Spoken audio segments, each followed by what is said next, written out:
Greetings, everyone, and welcome to GameFace, episode 445 on Sifted Games at Sifted.net. I'm Shane Satterfield. I'm here to talk to you once again about the best video games of the week, and alongside me to do that, of course, is Matt Keil. What's up, Matt? No, not much. Yeah? There's no We're in the dog days of summer. There's no Evo in the rundown. No. I'll be honest with you, Matt, I didn't watch Evo this weekend. I watched most. Well, I don't know about most of it. I watched most of the finals.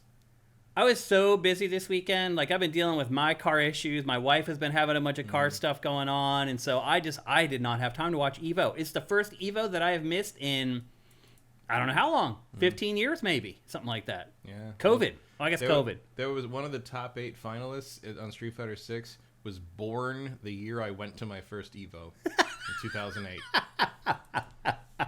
Yep, that's where we're at. Mickey is 17 years old. That's great, though. I love seeing that new yeah. generation rolling through. And we got, Mena RD dominating Street Fighter 6 as always. I saw the results. I just didn't get to watch. And Is that how you pronounce his name? I always thought it was Menard or something. No, it's Mena RD. Interesting. I think it's pretty indisputable that Sonic Fox is the greatest Mortal Kombat player of all time. Yeah, like, I mean, there's no one can touch him. No one can touch. It's incredible. It really is. Yeah. So yeah, it's an acquired taste, but he's very good at it. Oh yeah, and multiple games too. Like Sonic Fox is on track to be one of the best fighting game players of all time. One of the all-time greats. Yeah. So is Mena RD if things continue. I mean, like people seem a little more want to confine him to Street Fighter. Some people want to confine him to Street Fighter 6. Yeah. And some people just don't like him because he plays Blanka.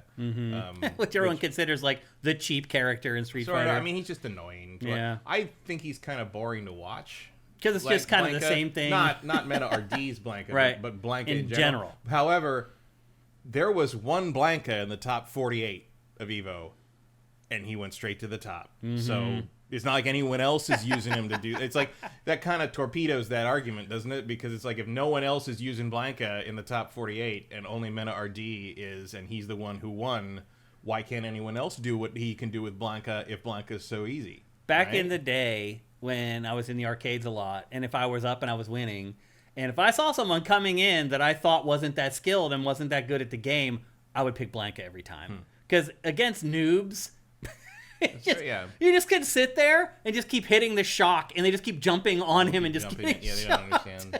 It's so funny. Although, I mean, they changed it once with Champion Edition and going forward, but one of the most satisfying things in the original Street Fighter 2 was getting like a hard hit on Blanka when he does the ball at you, because in the original Street Fighter 2 you got huge bonus damage for doing that. Yeah. And if you Shoryuken'd a ball, you could sometimes one-shot kill. Like, it was huge. It was like 70% of his life sometimes. It was crazy. I love that one Blanka move where he just goes like this. Oh, there's the scoop. Yeah. It's the best. It's so stupid. But isn't it like a fierce attack that does a ton of damage? Yeah, that's a standing fierce in the original. It's freaking great. It's just so stupid. And it makes that sound that would never be made. Ever make. But that sound would not be made. Yeah. Which they did the Virtua Fighter 6, which I still won't admit is Virtua Fighter 6 for some reason. They did that demo. That looked really good. But this is like Battlefield 6 all over again. Yeah. They're going to make us call it some goofy thing. And we know what it is. What do you do? But the standout thing was, like, at some point in the middle of that fight, Sarah does some move that hits Akira, and there's just this flawless slap sound effect, and you're like, "Oh, okay, play that again. Like, do that again." Like, that looks amazing. Yeah, I'm very excited for that game. As no big surprise. Some year it'll be great to play that game for sure. See. What's up, everybody? Welcome to GameFace right here on Twitch and on YouTube once again. Our YouTube chat's rolling today. Usually it's a little bit behind our Twitch chat, but not today. I hope you guys have had a great week filled with awesome video games. We're here to make sure the rest of your week is filled with awesome video games. We got a bunch of cool stuff to talk about today. We're going to talk about Grounded 2, which some people are throwing around Game of the Year stuff around that game. We're going to discuss that. We're going to talk about Battlefield 6, which had a huge debut this week, and everybody's talking about it. Probably the biggest story of the week, to be fair. We're going to talk about Nintendo's Direct that it just had this week that a lot of people are bummed out about. We're going to get into that. We have an awesome show for you guys today. And we're not going to spend a ton of time on housekeeping this week. A couple things before we get going, and I'll check in with you guys in chat as well. We are taking questions for Pactor Factor right now. If you're on YouTube right now, in our chat on YouTube, just head on over to our community tab and just ask a question there right now.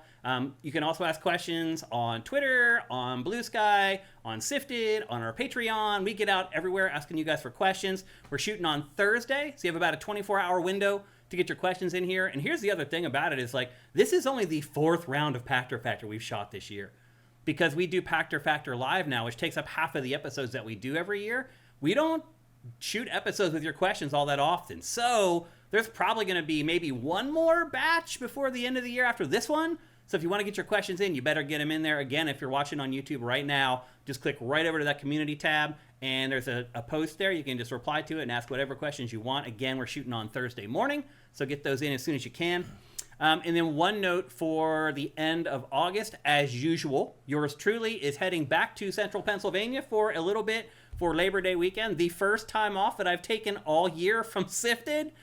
So I will be out the Friday before, and then I won't be coming back to LA until Wednesday. And I don't really even need to tell you guys this, because the truth of the matter is we will be missing an episode of GameFace. So the Tuesday after Labor Day, the day after Labor Day, there will be no GameFace. So we will not have an episode that day. But then I'll be back on Wednesday. Otherwise, content's going to be flowing through our Patreon and through our YouTube like I was here. So basically what happens is I just bust my ass for the last couple weeks of the month to get a bunch of content banked. And then I just schedule it all, and it just runs while I'm gone for a few days. So I will be gone for Labor Day weekend like I always am, but you probably won't notice that I'm gone, other than the fact that we do not have a GameFace the Tuesday after Labor Day. So that'll be the first time we've had off for a GameFace. Only twice, once this year so far. That'll be twice this whole year we've had it. I mean, I could turn the cameras on and just scroll my phone for 3 hours. And it would be better than a lot of other podcasts. As Woody Allen once said, why is a lovable play about a adorable character named Gramps way less interesting than just a man within a chair on a stage with his back to you, and the audience spends 3 hours trying to get him to turn around? That's a good point. There's certain things are compelling and certain things are not. This is true. I think you would be pretty compelling, even by yourself, Matt. I think people would be interested in tuning in. Right, but I'd literally be just like, yeah. I'm not going to interact with them. I'm just going to sit here and do what I'm going to do. Before we get into... It's just my afternoon. Before we get into... we go to you guys. I just want to say this is GameFace. This is our flagship show at SIFTD. We are supported at Patreon. Looking at it right now, go to patreon.com/SIFTD. That's SIFTD. For $5 a month, you get all our content early. Pretty good deal as far as Patreons are concerned. You get all our content at least 3 days early. You get Pactor Factor a week early. If you can't help us with money, you can always help us out with Twitch Prime. If you're watching on YouTube, go down below and figure out how to do that right now. You can give us a free $2.50 if you're an Amazon Prime subscriber. And if you have no money, don't have Amazon Prime, just like the show right now. Leave a comment on the show right now. Do it right now. And just share it on social media. You can still help us if you don't have any money, or review it on your favorite podcast app. That would be great too. All right, let's check in with our awesome live chat.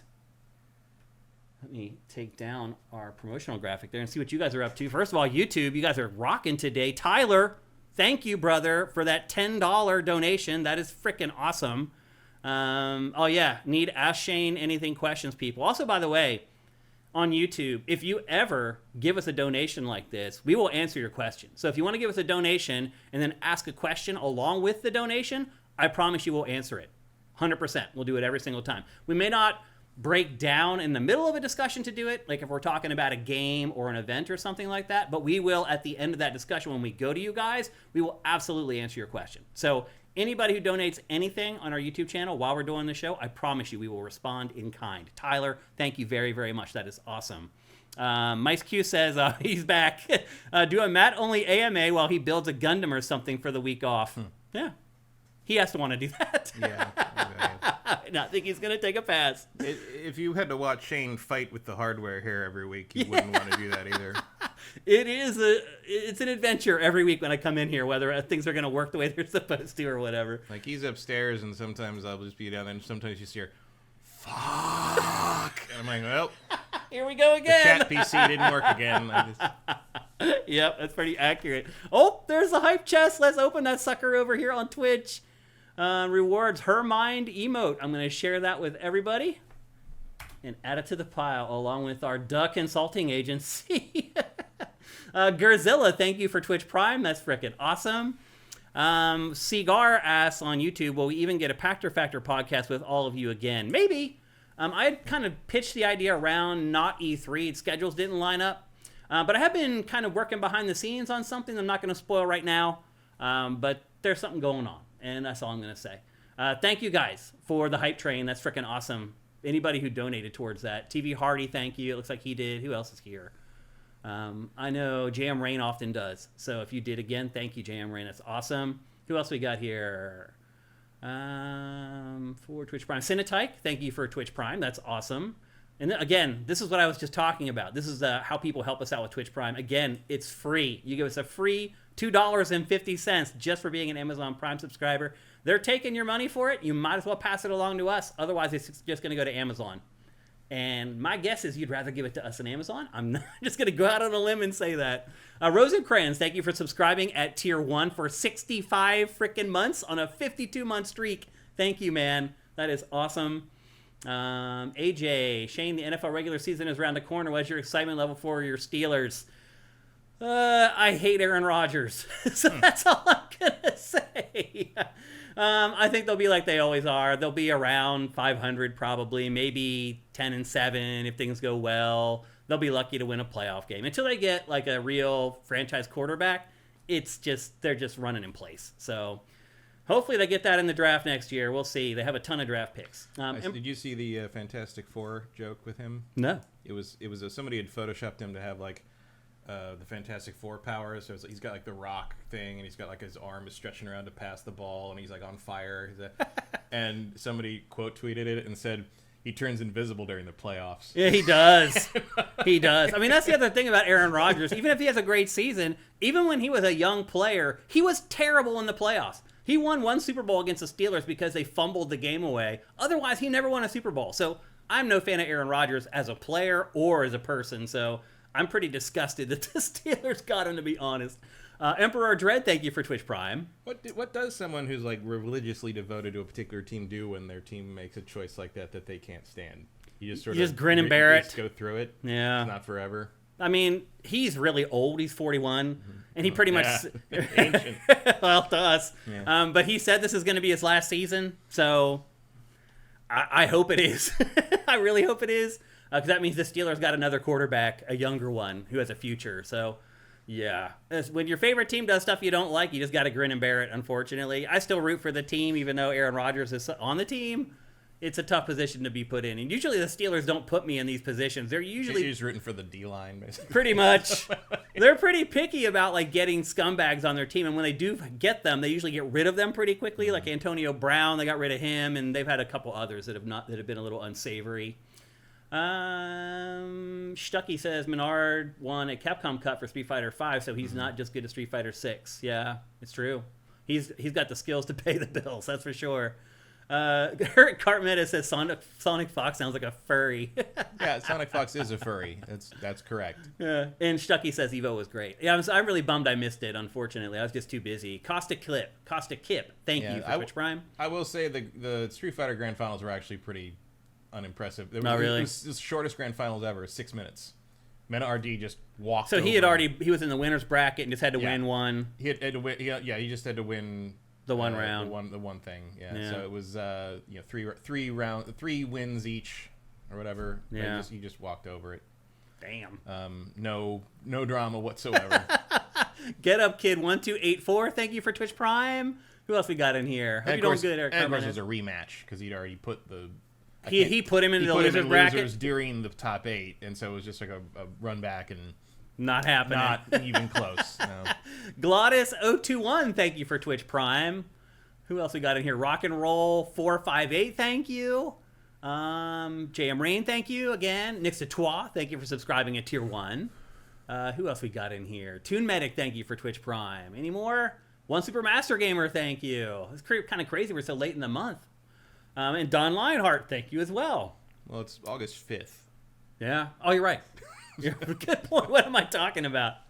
A2 Troll 73, thank you for Twitch Prime. Now Known, thank you for Twitch Prime. You guys are awesome. And look over here on YouTube, Drew Bonnick, $20 donation. Thank you. Do you have a question for us? No. Frequent lurker and big enjoyer of Pactor Factor. Thanks for the content. Thank you, Drew Bonick. Thank you for the donation. That's freaking awesome, man. $20. I appreciate that. Let me give you a like for that. Let me give a like for the one earlier as well. And again, guys, if you do donate, ask a question. Like, you can leave a comment like that and ask a question, and we'll answer your question, I promise you. So thanks, guys. Thanks to the YouTube crew. Thanks to the Twitch crew. You guys are very generous, and we love you guys very much. So thank you very much. All right.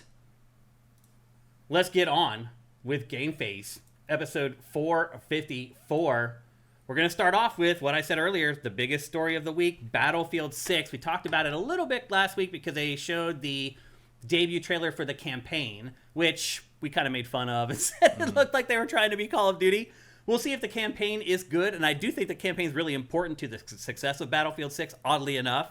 It's been kind of the thing that Battlefield has not been as good at as Call of Duty has in the past, although I do wonder what the draw is for a single-player campaign and a shooter in 2025, if it's that all that big of a deal at this point.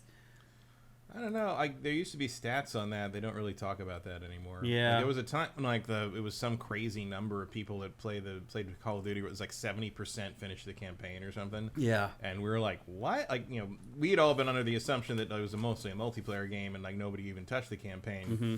And then that came out, and even Vince, I think, was like, yeah, that's why we work so hard on those things, because like most of the people who buy the game do play it. Yeah. I'm wondering if that's still the case now. I don't know, and I wonder if that was ever the case for Battlefield. Right. Because their campaigns have been pretty... Although the last time I said this, somebody told me that they love the Battlefield campaigns, and I was like, what? I don't know what to tell that person, but... I was like, what? Also remembering that like they didn't have a campaign in Battlefield for like 3 games. Right. Like, yeah. The first 2 games, 1942 and 2, certainly did not have any kind of campaign. Really did not at all. Like, I know like they eventually added something where you'd play through like a bunch of like bot maps, and it was technically the order in which those battles happened in World War II or whatever. Yeah. But that's not what that is. Yeah.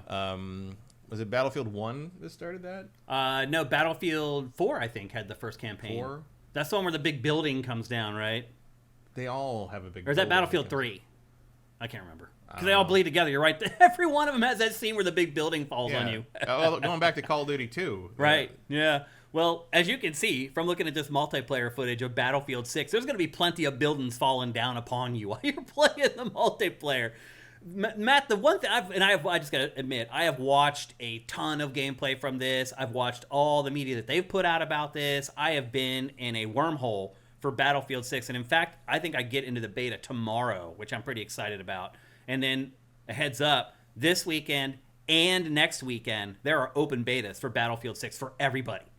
And you can actually preload that beta right now on whatever platform you want to play it on. And then when it kicks off on the weekend, you just hit the ground running. I got a special invite from EA, so I'm going to get in on it tomorrow and start playing a little bit earlier. So we'll probably have another report on this, some hands-on reportage in next week's episode as well. But so much information was revealed about this that we have more than enough ammunition, no pun intended, to talk to you about the Battlefield 6 multiplayer.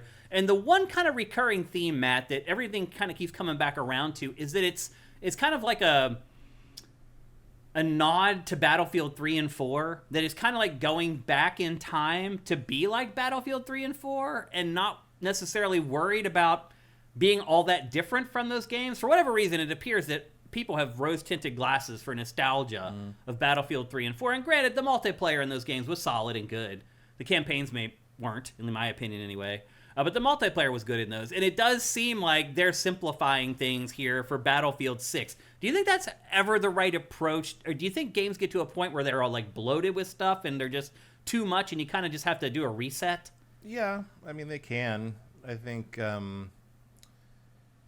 you're going to run into that problem on Marvel Tokon. Yeah. As long as we're because like all the systems in that seem really interesting to me, but I'm like the average Marvel fan, not going to understand how any of that works. Yeah. And like I feel like at this point, when you're sort of like in the dire straits Battlefield is, go back to when it worked, I guess.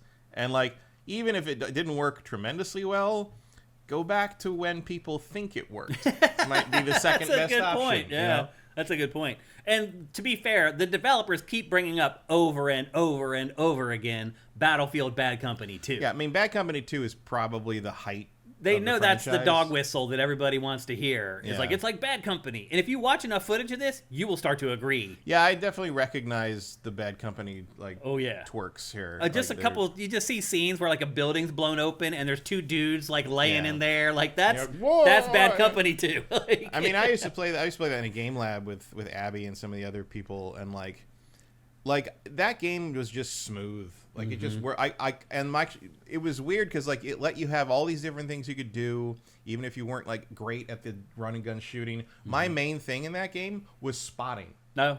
For snipers. Yeah, because Abby was a great sniper, and I would just I could see everything, and of course we're playing on the crazy fast PCs LAN and the LAN, you're right. Yeah, the it's like a connection there was T3 line, I think. connection there was impeccable. Yeah, and like I'm a spot, and she's like boom, boom, boom, and I get XP every time she does it. Like we had a lot of fun doing that. You can do that in this too. I saw people doing it. Yeah, they were rolling up the points. I recognize that the paddles. It's little nods. I wish the campaign was going to be more like that Bad Company too. I mean, I think it might be. I mean, I think it doesn't look very funny. Yeah, you're right. That's a good point. It does seem really serious. Like the strength of Bad Company's campaigns was it was a different take on a shooter campaign. Yeah. It was not trying to out drama because Call of Duty was like the big world changing events. Russia invades the United States, nukes go off in the Middle East. Like, it was huge. It was like it wasn't ripped from the headlines. It was like, what if the headlines got way worse? And Bad Company was just like, yeah, what if a bunch of idiots had to go to war and just wanted to find gold? Yeah, and like that was a more compelling approach because that way you don't really need to out Call of Duty. No, you're right. Like you don't have to have better set pieces. You don't have to you just have to make these characters get through these things, and like even if it's not the most impressive thing I've ever seen, like the fact that all of a sudden they got to get through this town to get to the other side to get through, that's good enough. Yeah. I think that was their strength in that, as well as again, I think the bit in 2 where because the satellite's coming down, they need the satellite to do something. I don't remember what it is, but the satellite comes flying over their heads on fire through the atmosphere, and the one demolitions guy just goes, "That is the coolest thing I've ever seen in my entire life." And that's probably the funniest thing that's ever happened in a first-person shooter campaign. The only funny thing, probably. Like there's a bunch of good lines in those games, but that's the one that I always remember is the pyromaniac guy just being like, "That is the greatest thing I have ever seen." Yeah, because it is a pretty cool thing to see. It is, yeah, for sure. It's more memorable to me than most of the things when things fall over or blow up in all these other campaigns. Yeah, Call of Duty included. Well, EA is saying it's going back to the roots of the franchise, and it means it. It has designed the game in such a way. The 4 classic. Where is my Wake Island map? Yeah, I think it'll be coming, man. It really feels like all that stuff is going to come. The problem with Wake Island is it doesn't lend itself to the destruction thing very well. It doesn't, you're right. Yeah. It's not a particularly urban location. No, and you need buildings to blow up. Yeah. I mean, trees just aren't. Yeah, you can fun. only do so many palm trees before. I mean, Wake Island is just not that. But Wake Island is the most fun I've ever had with a multiplayer shooter. I think a lot of people feel that way. The demo, too. I thought it got worse in the final game. Like, they balanced it too well. Right. It was like, no, I need the Japanese with 4,000 C4s stuck to their thing, like driving that Jeep right into the fucking middle of the starting area before we can even move. And we're like, how do they do that so fast? Yep. Well, they really mean it when they say they're going back to the roots of the franchise. The 4 classic classes return instead of the specialists that they've had in the last couple entries. So you get Assault, Support, Engineer, and Recon.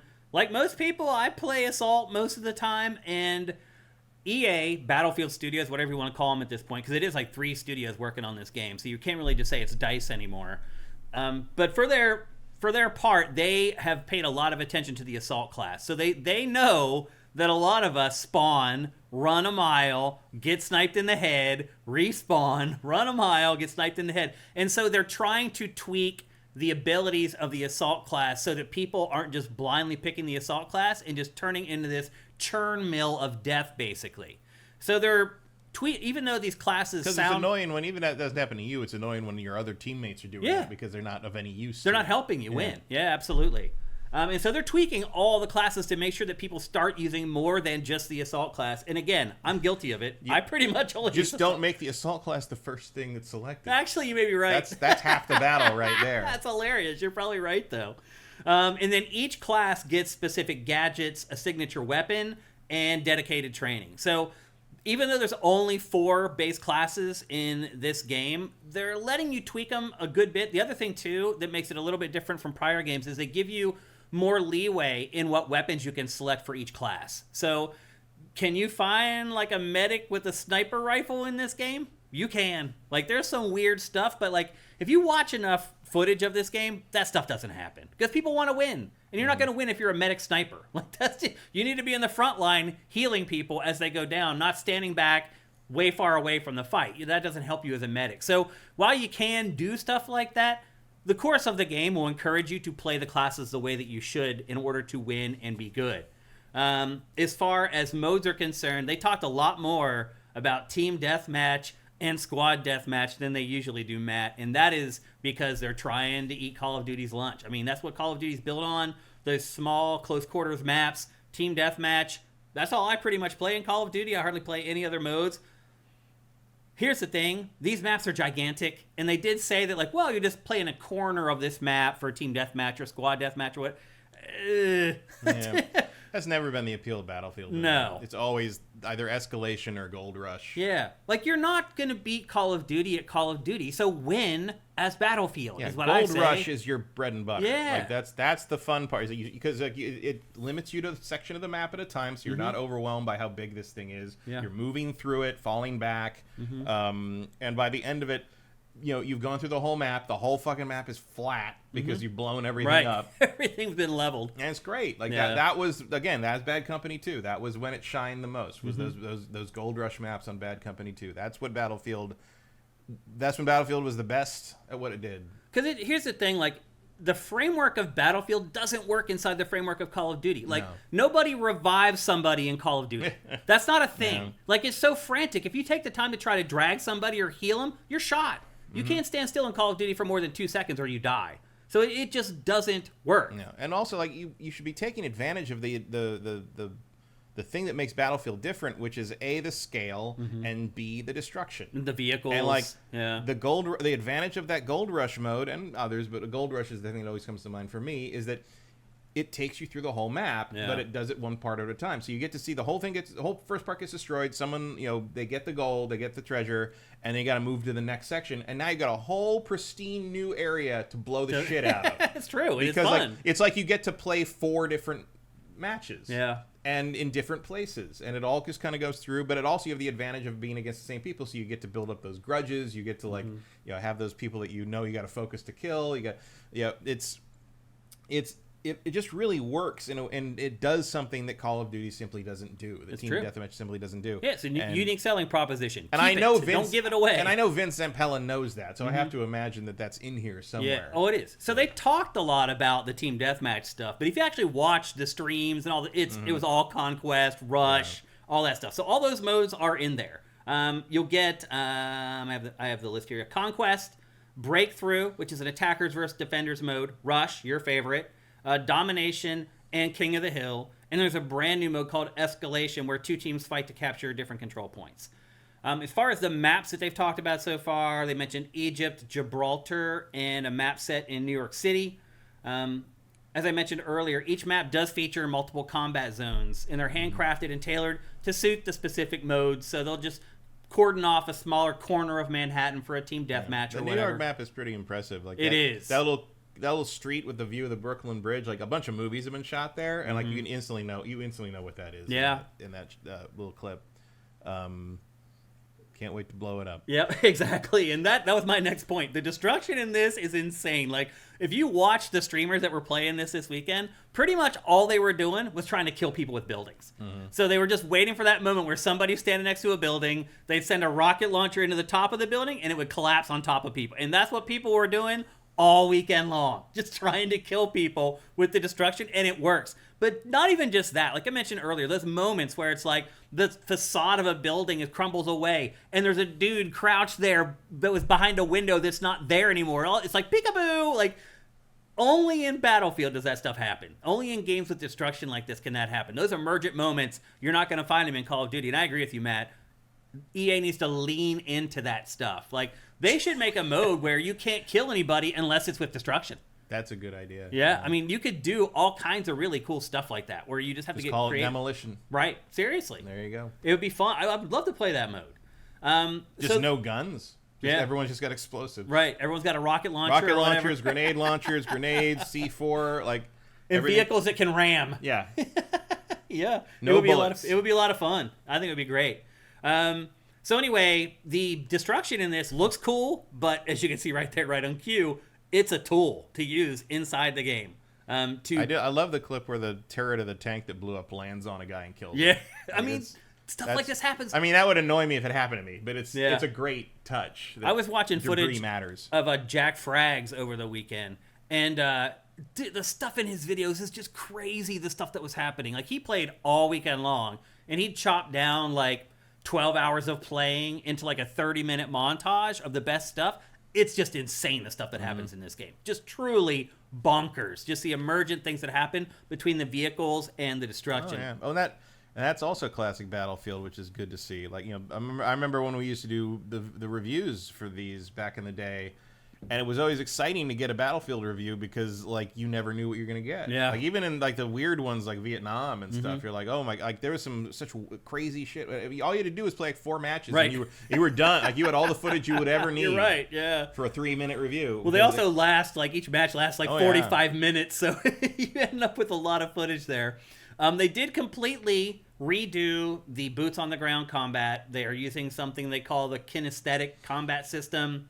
It's to enhance movement and gameplay, but they made a point to say that they're not obsessed with like being able to dodge in every direction like you can in Call of Duty. They kind of crack some jokes on Call of Duty's movement system, which I think is great. So I don't know if they feel a little inferior to what's in here, but I think maybe they're trying to say, well, we just didn't try to do that. And so don't compare us to Call of Duty in that way. But they have made a bunch of changes and a bunch of tweaks to movement. As you've seen in this B-roll, you now have the ability to drag allies backwards as you're reviving them. I'm not sure if there's any real use to that other than cinematic flair. Yeah, I'm very curious if that will actually... Like, at the very least, if you do that, you should get some kind of defense bonus. Right. Like, you need to make that worth your while to try. I agree. Like, I know the idea is to drag them into cover, but, like... Yeah. You heal them while you're dragging them, when all cover can be destroyed, that's not necessarily it's not a safe place. To do. Yeah. And then the tactical applications of the explosives and wrecking. Like, one of the melee weapons in this is a sledgehammer. So you can just sledge through. Like, you definitely see pieces of the finals in this game. And I would argue the finals still does it better because you have like those guns where you can actually create the walls yourself and like rebuild the levels the way you want to. This is just taking it down, which you can also do in the finals. But you can definitely see inspiration from the finals in this if you watch a bunch of gameplay footage. Although, technically, this game far more impressive as far as the visuals are concerned. No doubt about that. No tanks in the finals. No, no, there's really no vehicles in the finals either. Also, Battlefield is not a very interesting name, but it is a much better name than the finals. Yes. Because the finals doesn't tell you anything. It's the worst name for a game ever. And the game's great. Like, that's the shame of it all, is how good the game is, and people are just... Like, I would never have, even when you did the review of it, I'm like, what the fuck is the final? And like, you start running the footage, and I was like, I would never Now I know have even guessed. Less what it means. Would never have guessed that this is what that was. Like, it's with all the destruction and all the creative stuff, and it's what a shame. Yep. The name matters, people. It does, yep. One cool little addition that I noticed watching footage over the weekend is that now your allies can hang on to the side of a vehicle and go across the map. So if you run out of seats on a tank or an APC, you can just latch onto the side and hitch a ride basically across the map, which is huge because, again... Hitch a ride. Right. It'll help cut down on the sprinting for a mile, getting sniped in the head, rinse and repeat stuff if you can get to the battle a little bit faster. Although it also makes you a pretty good target. Yeah, sure, for sure. But probably not as big a target as if you're running by yourself through open fields or whatever. At least you've got erratic driving to protect you. And you have like one side that's kind of blocked off from enemy fire. It should help at least a little bit. Well, it's like, if you start taking fire, you drop off, and now they got 2 targets to worry about. Like, do you want to focus on the vehicle? Do you want to kill the guy? Guy's probably not as dangerous as whatever's in the vehicle. Like, so it's the decisions you got to make moment to moment in these things that kind of got lost over the years. Yeah. The footage you've just been seeing is from the new Portal mode, where you can basically build your own maps, and it looks insane. That's another thing that they spent a lot of time on in the presentation, was talking about the new Portal and how you can build your own missions and build your own multiplayer maps and just toss a bunch of vehicles in there and have a bunch of fun with it. So everything sounds amazing. Everything sounds great. But my question still remains, though, when the bullets start flying, because it's like, you hear EA talk about it, and they're like, well, you have this system as this class, and then that links in with this other class that does this thing, and if you both do that, then the third class can jump in. It sounds great. And you're like, you have everything planned out. But when you start to play these games, all of that just goes to hell. And you end up with everybody as an assault class running across the map getting sniped. Like, no battle plan survives contact with the enemy. Seriously. Like, you can set everything up and have everything there, have the rock, paper, scissors, checks and balances inside, but you have to count on the players actually doing the stuff. And as you found from playing 2 decades of Battlefield at this point, that just simply does not happen. Like, best case scenario, you have a spotter like you are and a sniper. Right. But most of the time, it's going to be a bunch of dorks dolphin diving across the battlefield like a bunch of weirdos. Yep. And you're going to all these characters like bouncing Swimming up and across down, the map. swimming across the map. And you're like, I can't believe this is what this is. It's like... It happens every time. Like the best laid plans. The willingness of gamers to break all forms of immersion to be slightly better at something is astounding. It really is. Because that is exactly It's like, what is happens. this fun to you that everybody looks like a fucking loser, like doing this the whole time? It's like, yeah, but I might move faster than you. I'm like, I guess. But like, that's also what ruined Gears of War for me, is just everybody shotgun rolling to hell and back. I'm like, that's not what this game's supposed to be. No. Like, that's not what...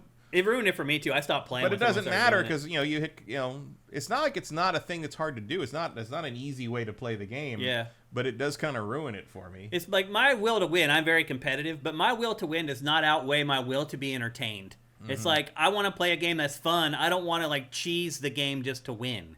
But a lot of people would prefer to cheese the game to win. Right. I mean, all the aimbots alone. I mean, that's just an extension of it really is. It's just the next level of it, really.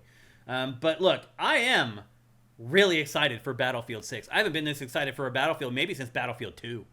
And I don't think that it may be better than Battlefield 2 or 3 or 4. It just might be as good again. I bet it's better than Battlefield 2. I think it will be too.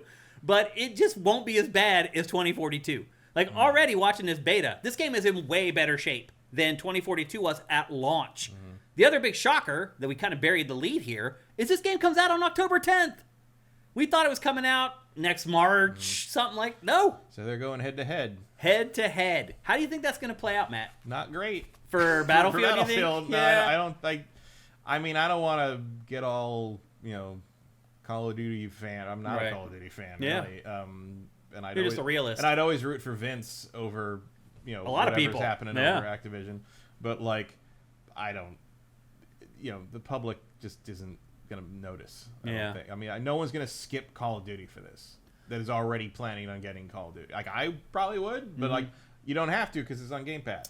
That's what I would say, is that you don't really have to buy Call of Duty anymore. So you could get Game Pass for $20 for a month and play Call of Duty. That frees up $60 to buy the new Battlefield. So maybe there's a little window opening there for Battlefield. I don't know. This is 70. I mean, they're going to have to count on a lot of people forgetting 2042. Yeah.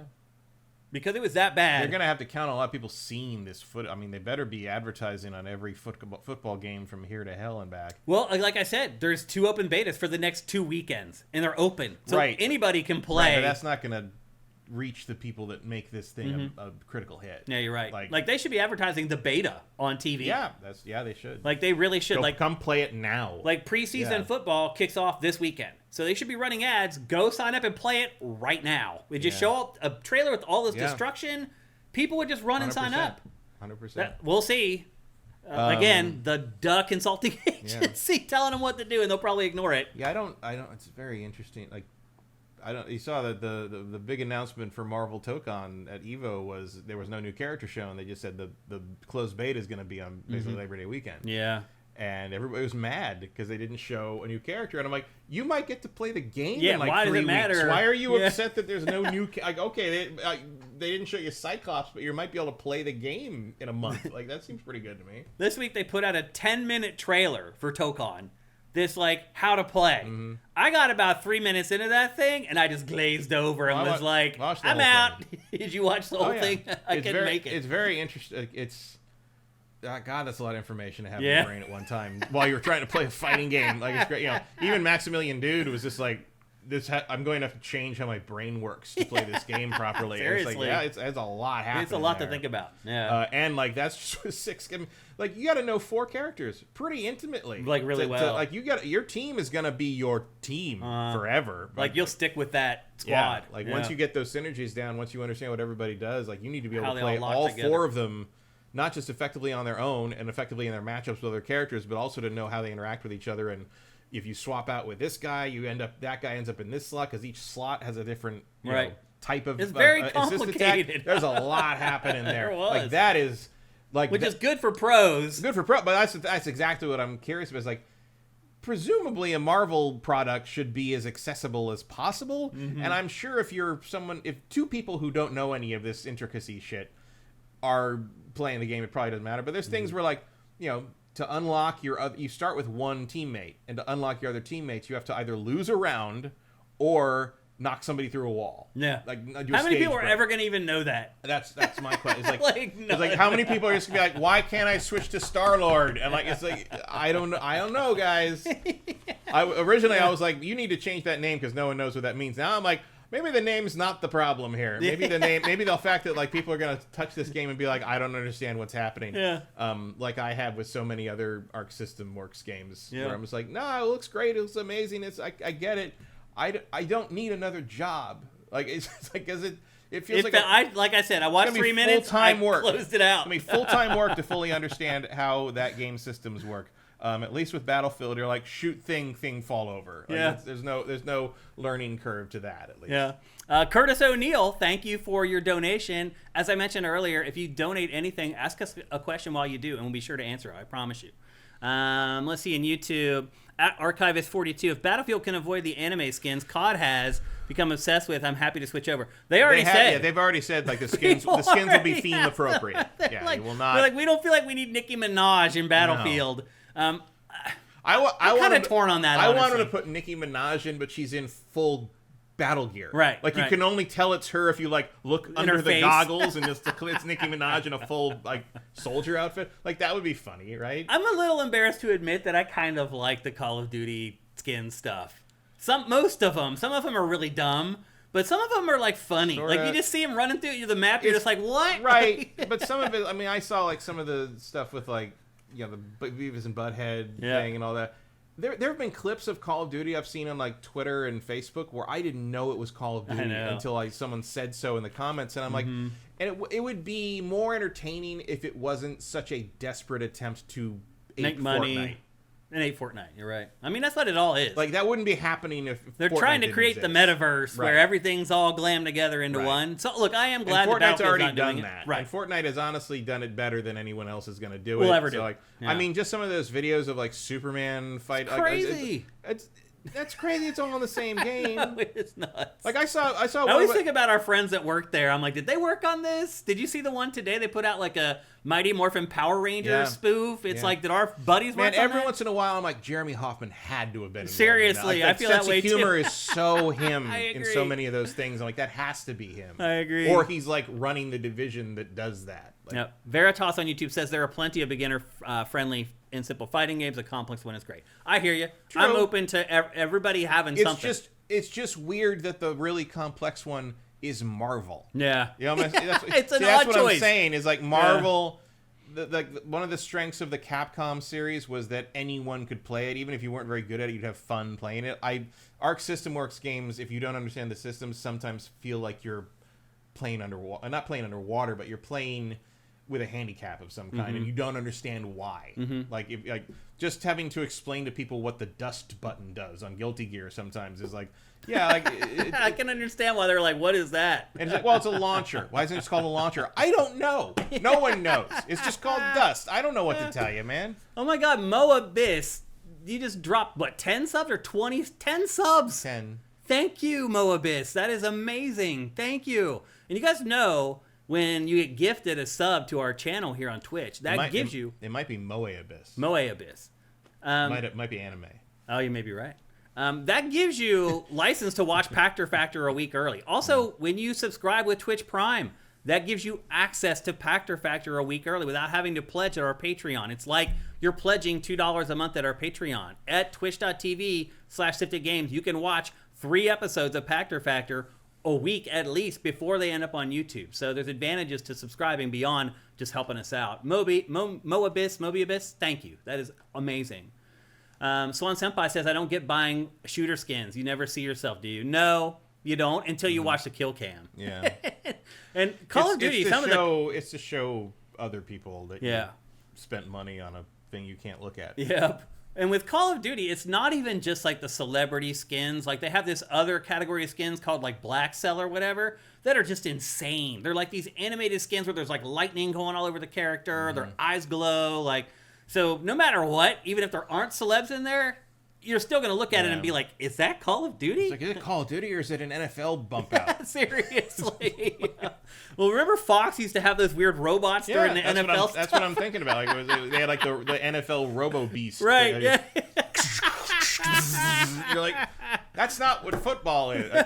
Football's sweat and blood and skin and damage and grass, and it's like there's no robots in that. Yeah. Well, here's Moabyss explaining. He or she is saying, first time in a long time I've caught GameFace live. You guys are great. Keep up the good work. Thank you, Moabyss. We really appreciate it, man. Glad you could stop by and see us today. Very Gooser says, yeah, Jay and Silent Bob. Yeah, they were in there too. Yep. Swanland says it's going to be the Lawbreakers of fighting games. That is probably more accurate than I want to admit it is. Like, I think I'm gonna like it. I just don't know if it's. I mean, they said at Evo they have a 10-year support plan for that game from Marvel, and I'm like, good luck with that one. I mean, famous last words. Probably last longer than Concord, but I don't know about 10 years, boys. That is a long time. Eve Demon says, minor change to most, but it makes me very happy. Vehicles spawn on the map and aren't summons. That's the old head of me. I like that too. I agree with that. That might cut down also, because what happens is you spawn, there's no vehicles. And you're like, I can stand here and I can wait for somebody to die or for a vehicle to spawn, or I can just run. And 9 times out of 10, I'm like, I'm just going to run. Yeah. Yep. No Jeeps. Right. There's a line of people waiting for the plane. And you're like, oh, I'm going to run it. Just going to hoof it. So I love that the main reason friendly fire ended up being off by default in Battlefield was so people didn't shoot each other trying to get the plane. Yeah. That was the main reason that stopped being a default option. Over on YouTube, NotCirc says, I just hope they continue to support Guilty Gear Strive. I think they will. I mean, that game's been a big success. That's the one they keep all the money from. So they're going to definitely continue to support that. AJ the Legend Watson. And that's the Cyberpunk character looked really cool, too. All right. That's crazy. What a crazy crossover that was. That's a good choice. I was surprised by that. Yeah. AJ the Legend Watson says, I know friends who are huge COD fans but are excited for Battlefield. They believe the competition is a good thing and plan on purchasing both games. Competition, always good. Always good. I hope Battlefield eats Call of Duty's lunch, and Call of Duty has to go back to the drawing board and be like, dude, we got to step up our game. I mean, that's what it's all about. And then I hope the same thing happens to Madden. Right. Seriously. Yep. Mike's Q, thank you for Twitch Prime. Look, you're jumping. You're going from YouTube back and to forth Twitch, and back and forth. And you're helping us out on both. That's awesome, man. Thank you.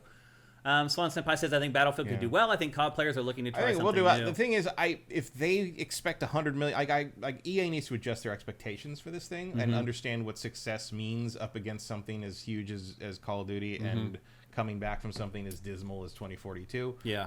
I just want them to have their expectations realistic. Yeah. Because you're not going to get 100 million players on this thing. Like so, you gotta set a goal that is believable and something you can build on, because this one game is not going to win you the war. No. Like, you have to be consistent. Keep moving forward. So they're starting to do the same thing. They have 3 teams that worked on this, and they're hoping to get it out every year like Call of Duty. But according to Michael Pachter, who just spoke with Vin Zampella, they don't think that's going to happen for another, 3 years.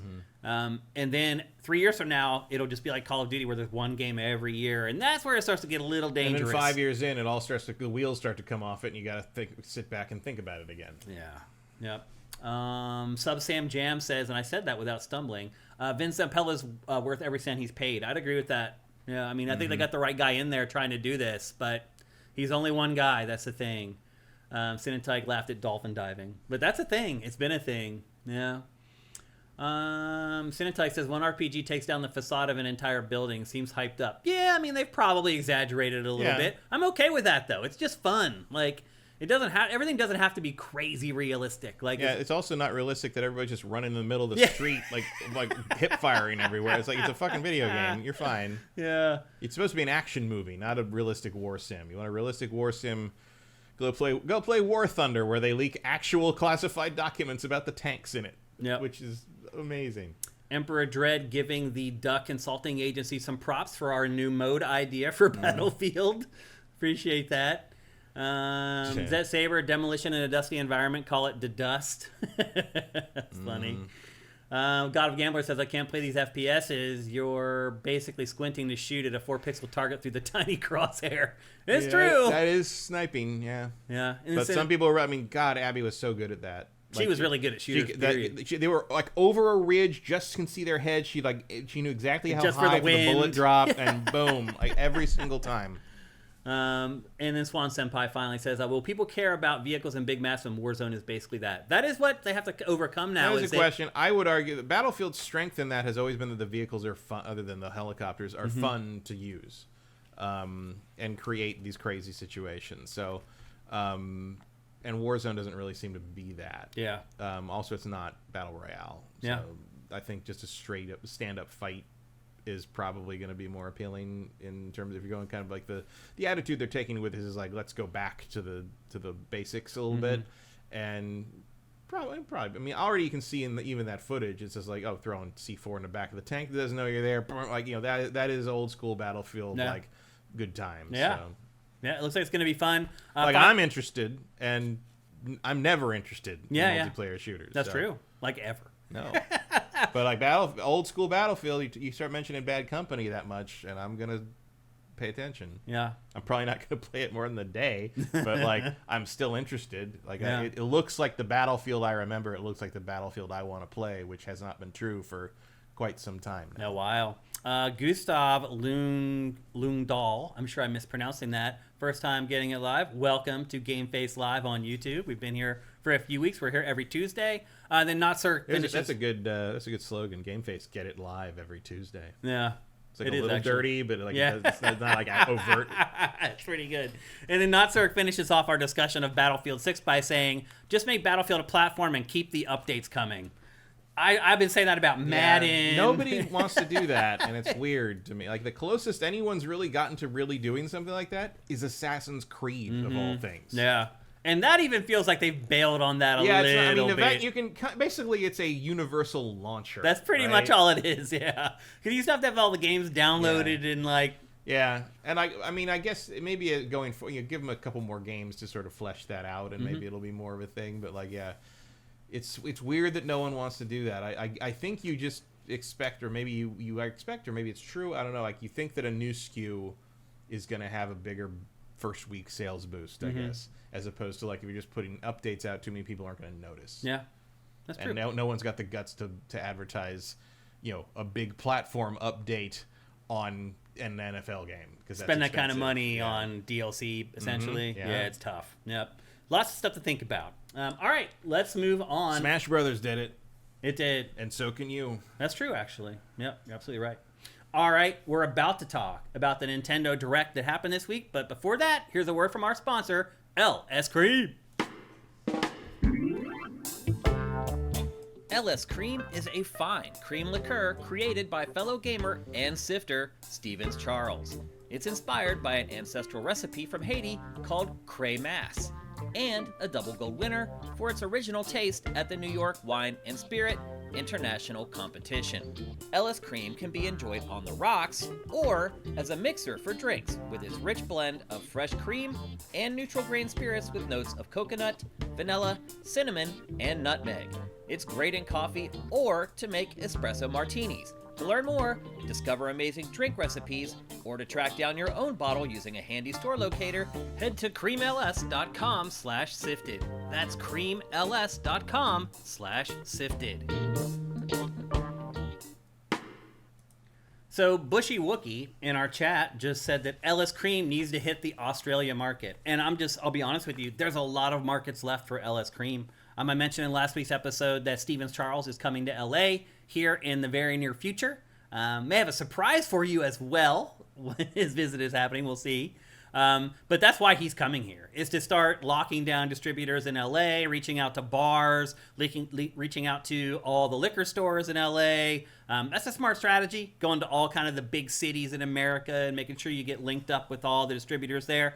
But after that, it's the international, and that's the target. So it's disappointing to hear that you can't get it in Australia yet, but hang tight. Like, things are changing for LS Cream. They have a bunch of resources that they can use, and they are motivated, and they are working on it. So if you're like Bushy Wookie, thank you for Twitch Prime, by the way, and you've been trying to find LS Cream, you watch it on GameFace, you're like, man, that sounds really good, you can't find it, stay tuned.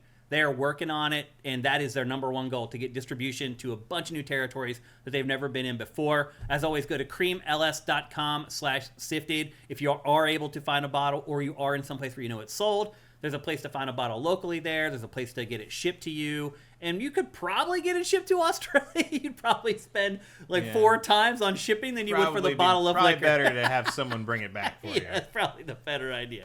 But I will say this, it's that dang good. Like, I feel like if you got the bottle and drank it, you'd be like, man, kind of worth it. So go to creamls.com/sifted. I swear by LS Cream, you will too. I've never recommended it to anybody who didn't love it. And that is the fact. All right. Now we're moving on to talk about the Nintendo Partner Direct for July 2025.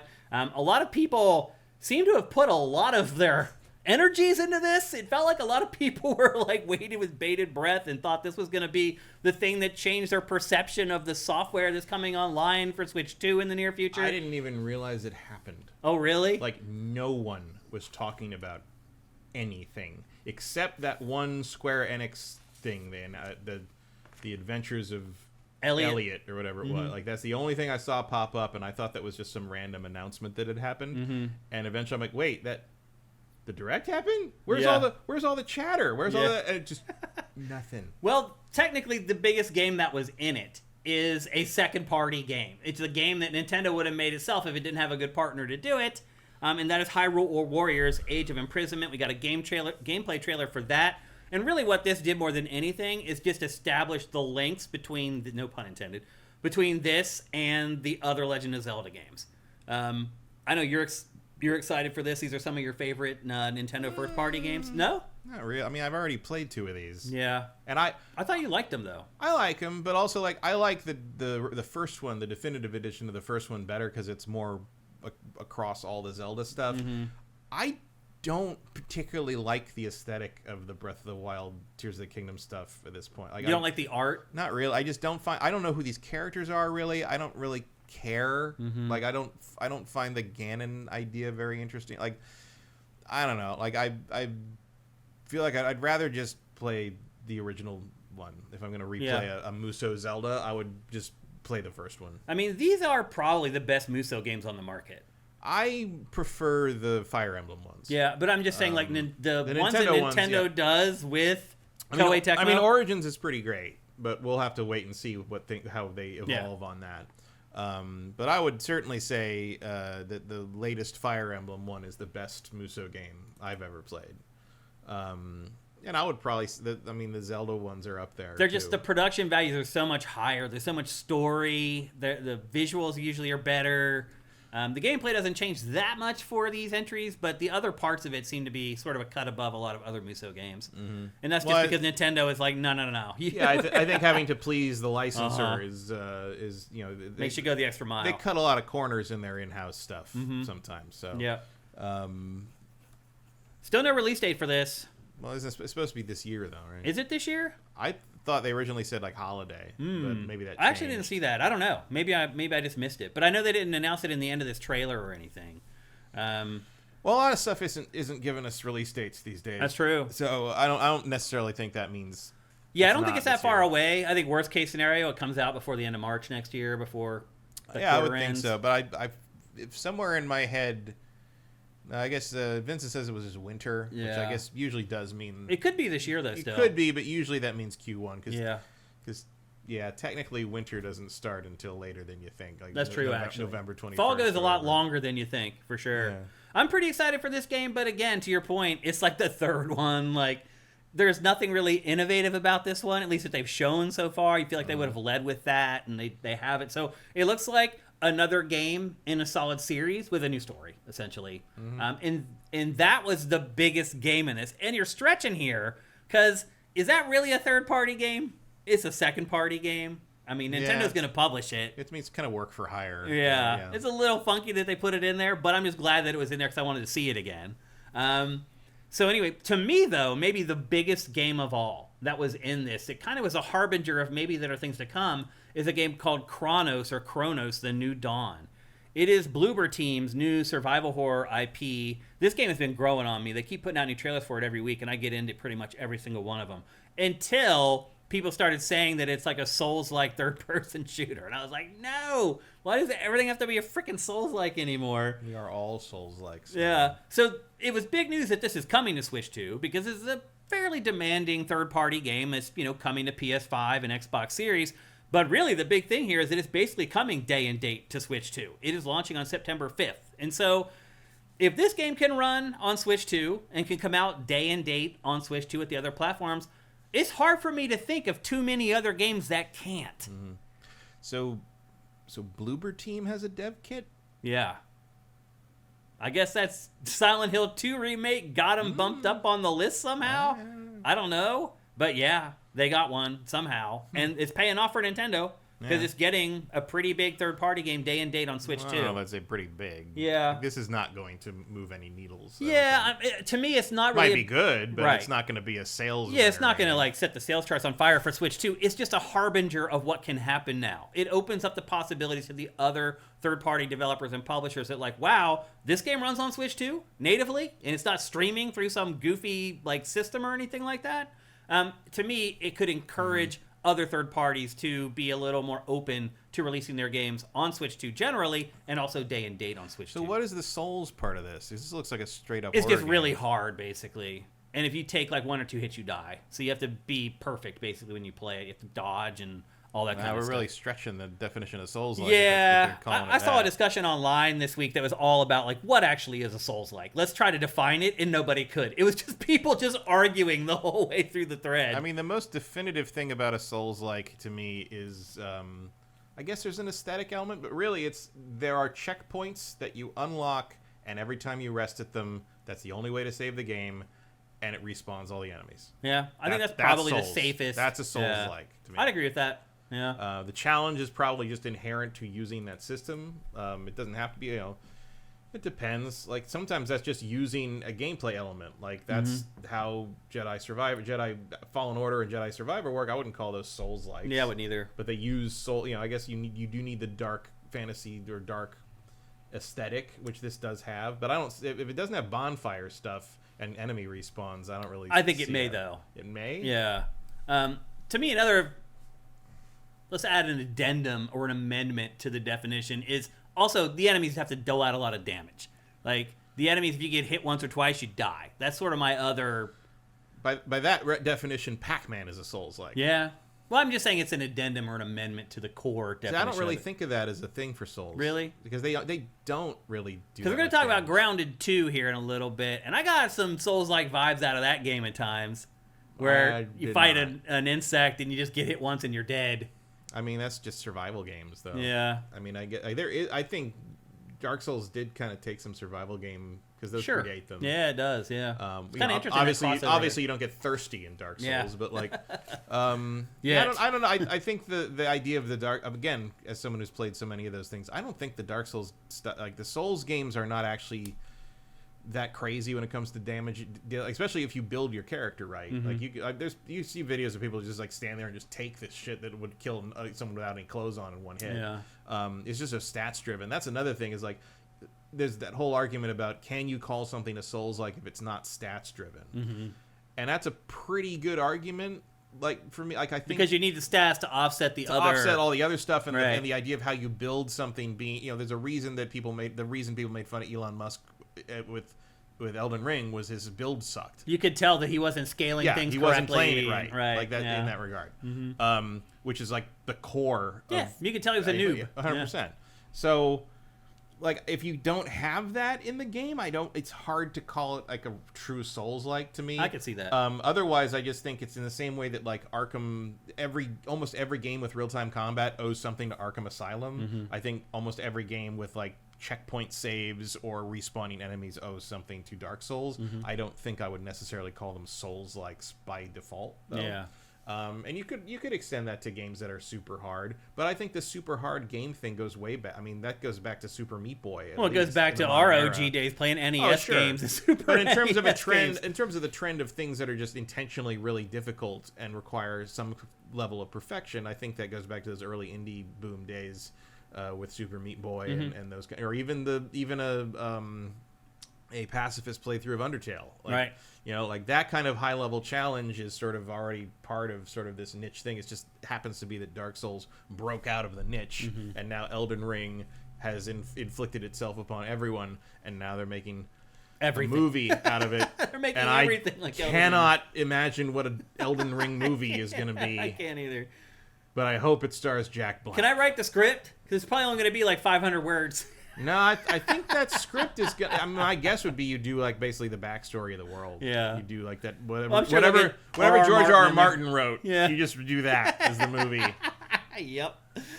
So anyway, that's Chronos. Chronos is coming to everything, but it's also coming to Switch 2 on September 5th. Next up, the other big game, and I know people don't want to hear it, but the truth of the matter is that Borderlands 4 is coming to Switch 2 on October 3rd. I think it's actually coming a week or two after the other versions. It's not day and date, but pretty close. So here's another really big third-party game that's launching right around the same time on Switch 2. And for whatever reason, this game is not tracking very well. At least not with our audience, it's not. People are, maybe it's a known quantity, so people are like, I don't need to watch very media. known. You don't, there's nothing to find out when you watch this footage. Also, like, in terms of the mainstream audience, the main thing that people that don't necessarily follow gaming stuff know about Borderlands is that the movie fucking sucked. Like, you're right. Like, I have had so many people, like, honestly, like, this has happened more often than I care to note. People have gone on a plane flight for somewhere, and they come back, and they're like, you know what I watched on a plane? Borderlands, and that was even too bad to watch on a plane. Like, it was to the point, and I haven't seen the Borderlands movie, either. and the more people do that, I'm like, am I going to watch the Borderlands movie just to see how bad this thing is? Because I can't even, I've seen some bad shit on a plane, and it's better than staring at the back of the seat in front of you. And if you get to the point where I'd rather stare at the back of the seat in front of me than watch you, like, I'm curious now. Yeah. Eric Cartmena says Madden 26 is bigger than Borderlands 4. It is. I mean, it will. Actually, I don't know which will sell more. That'll be close, actually. Which of I those don't two know games what will the sell more. yearly sales of Madden are. They're pretty high. They're like 8 million last time I checked. I feel like there's a good chance Borderlands will not sell 8 million. Yeah.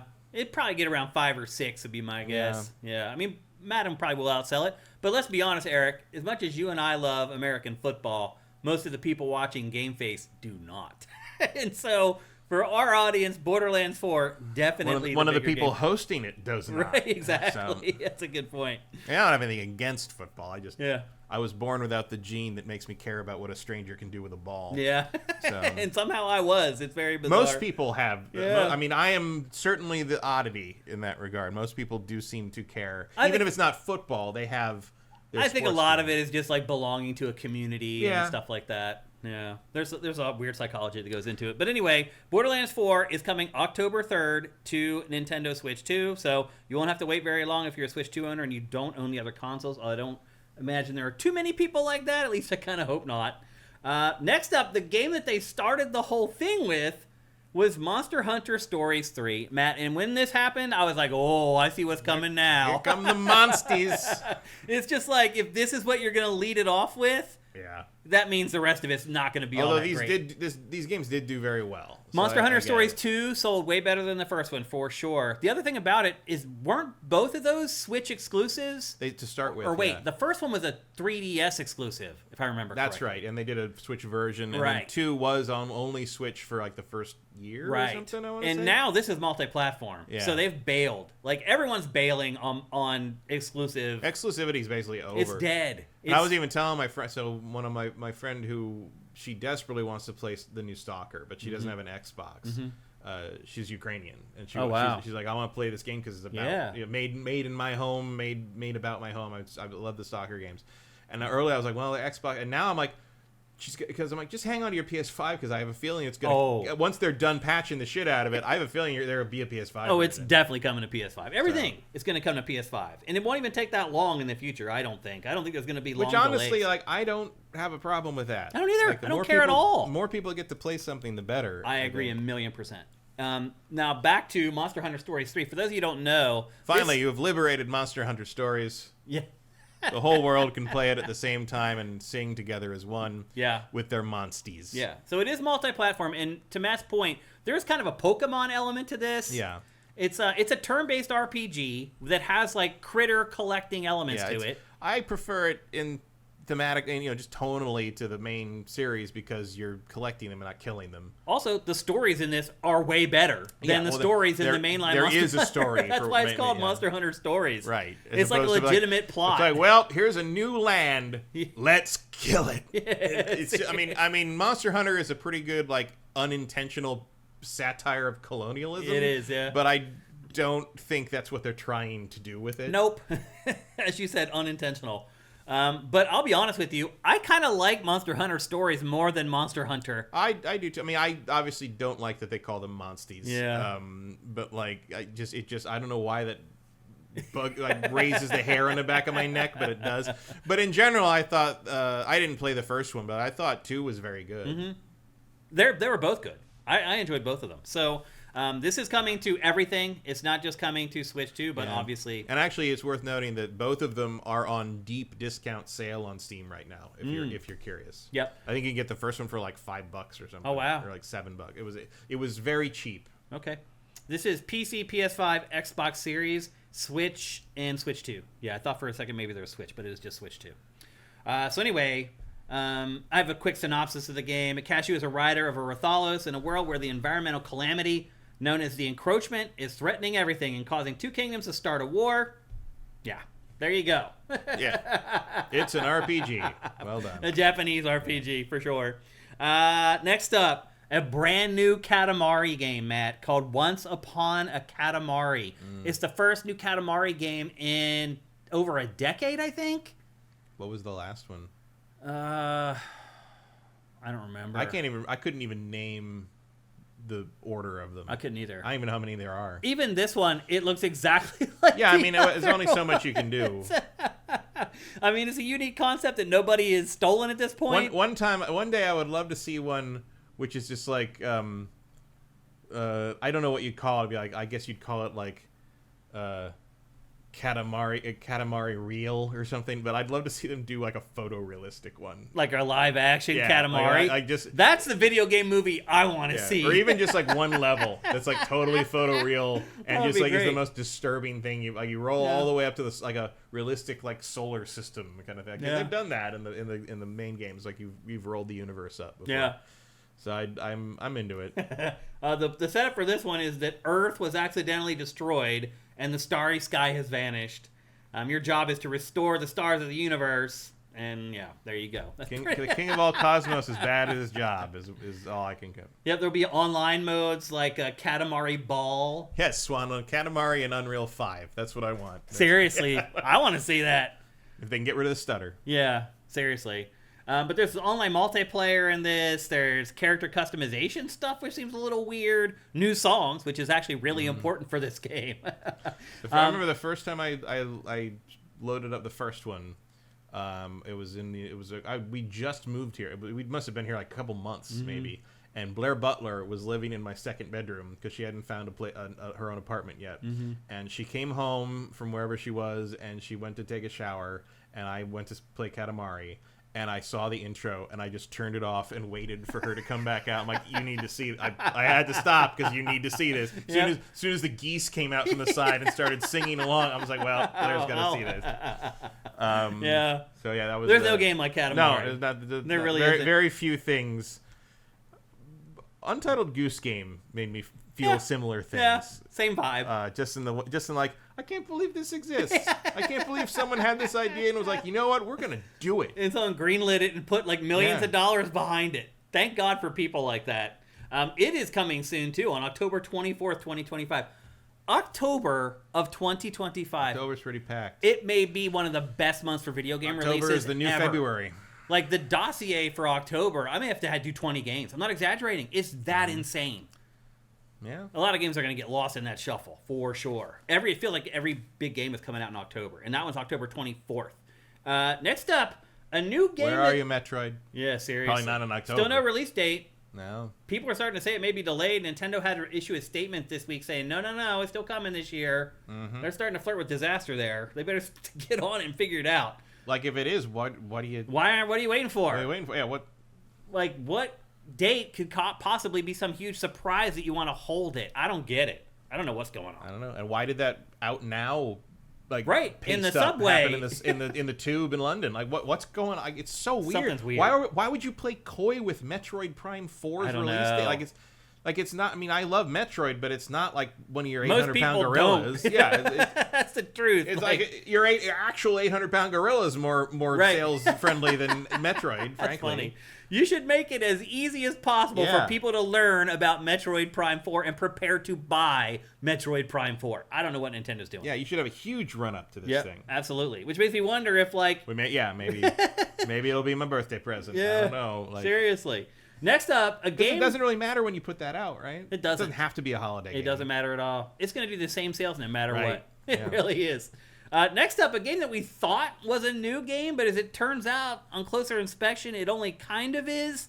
This is Octopath Traveler 0. It's a new entry in Square Enix's HD 2D engine franchise series, whatever the hell you want to call it. This is coming It's December. really an aesthetic. Yeah, more than anything it else. really is. Yep. This is coming this December. It's a prequel story, but here's the thing. It came out after this event ended that it's actually kind of a rework of a mobile version of the franchise.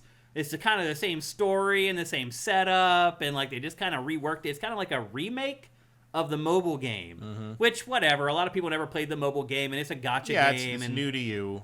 But also, like, I liked the first one okay. I like the second one a lot more. Me too. But I never finished it. I never finished It either was one of them. So long. They go forever. These games don't need to be this long. They really don't. Like, I know people want, like, everyone's kind of chasing the Final Fantasy VI Dragon with Right. these things, or Chrono Trigger in some cases. But people forget that Chrono Trigger is pretty short. Yeah. Like, the appeal of Chrono Trigger Relatively is speaking. you can play it, like, you finish that game in about 30 hours. Yeah. But then you play it for 80 because you're going through doing different timelines and doing different endings and all that. I mean, that's Yep. the appeal of that. And obviously the time travel thing helps with that. But, like, yeah, you kind of have an expectation that these things need to be 80 to 100 hours. And there are very few things that will play that. I mean, I do love the look of these. I like this aesthetic. I think that looks very cool. But I probably am not going to really bother with this one. Just cause I'm not very excited for it because I played the first two, and like I feel like I kind of got my fill. And this just doesn't look all that different, honestly. Like I'm interested in other HD 2D stuff, like Live Alive was cool, or Live Alive, or whatever the hell. Yeah, I don't think I ever figured out how to pronounce that. Actually, I think it's Live Alive or Live Alive. I don't know. I don't Yeah. know. And then there's the other one. You know, the Adventures of Elliot looks cool. Like, I like this aesthetic, but like specifically Octopath Traveler, I feel like I've done it. Yeah. I feel like I'm good. I agree. For the time being.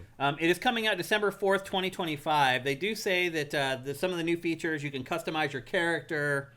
The whole theme is that you're setting off on a journey of restoration. I guess the hometown burned to the ground. Yeah, my guess, I don't know anything about the mobile game really, but my guess is that the hook of the mobile game was you had to keep rebuilding stuff, and that was the thing that took time or money or resources that you had to rebuild. So that was the thing that you had to stop playing for the day or whatever. But this, I imagine, is more of a straight up. And like, the town building elements are in this, and Yeah. that's a big change for the franchise. And then they also announced that there'll be 30 different recruitable party members, which has kind of been a thing in this series. So a little disappointing to find out that it's kind of a rework of an older game, but people never played the older game. So for most people, it will be like it's a new game. So maybe I feel like people maybe are overblowing this a little bit. It is going to be, for most people, a brand new Octopath Traveler game. Yeah. And I it's think probably that's going to exciting be, for a lot it'll of probably be a better version of the game just because it'll have all the predatory shit taken right. out of it. Yep, so. all the gotcha nonsense. Yep. And then we already just hinted about this. There was a new game announced for the first time called The Adventures of Elliot. This also uses Square Enix's HD to 2D engine, but this is an action RPG. Now, this is also obviously using a far more intricate version of that. Yes. Like it's Polygonal. Polygonal. I mean, this looks gorgeous. It really does. And it's an action RPG. So instead of being turn-based like Octopath Traveler, and we didn't mention it, but I do like the battle system in Octopath Traveler. Yeah, it's very good. It is different than pretty much other turn-based RPGs. This is real-time, live-action combat. It's always good. I mean, Expedition 33 has this too. A good turn-based battle system is a system where you know what game you're playing, even if you weren't told. Like if you could drop me in a random fight with like blank polygons or whatever, and I could tell you, oh, this is Expedition 33, right, or this is Octopath Traveler 2. Like that's when you've got a winner of a turn-based system. That is absolutely true. That's a really good point. So this game follows an adventurer named Elliot who is set off from the kingdom of Hother to investigate a mysterious set of ruins that has been found in the wilds. What Square Enix says sets the game apart from Octopath Traveler is obviously it's an action RPG. You also control both Elliot and his fairy companion. So it has a little bit of Ocarina of Time in there, and then you have this little fairy that follows you around at all times. As long as you're not making me play 8 people at once, that would be a little much. Yeah. I don't have that many analog sticks. Yeah. There's 7 different weapon types. The fairy will actually attack enemies on its own, but it can also be controlled by the player or a friend in co-op. So a little bit of that Nintendo co-op flair there, where you just kind of play as the ride-along sidekick. And that was it. Those are the biggest games from Nintendo's Partner Direct for July 2025. There's other stuff, and I'm just going to run through it very quickly. They showed a new trailer for Final Fantasy Tactics, the rework of that. Madden, which is coming out on a Nintendo console for the first time in over a decade, on day and date. EA Sports FC 26, which is also coming out on a Nintendo console day and date. They showed Persona 3 Reload. That's coming out on October 23rd for Switch 2. Hella was announced for Switch 2. Star Wars Outlaws is coming to Switch 2 on September 4th. They showed a Plants vs. Zombies remake. All right.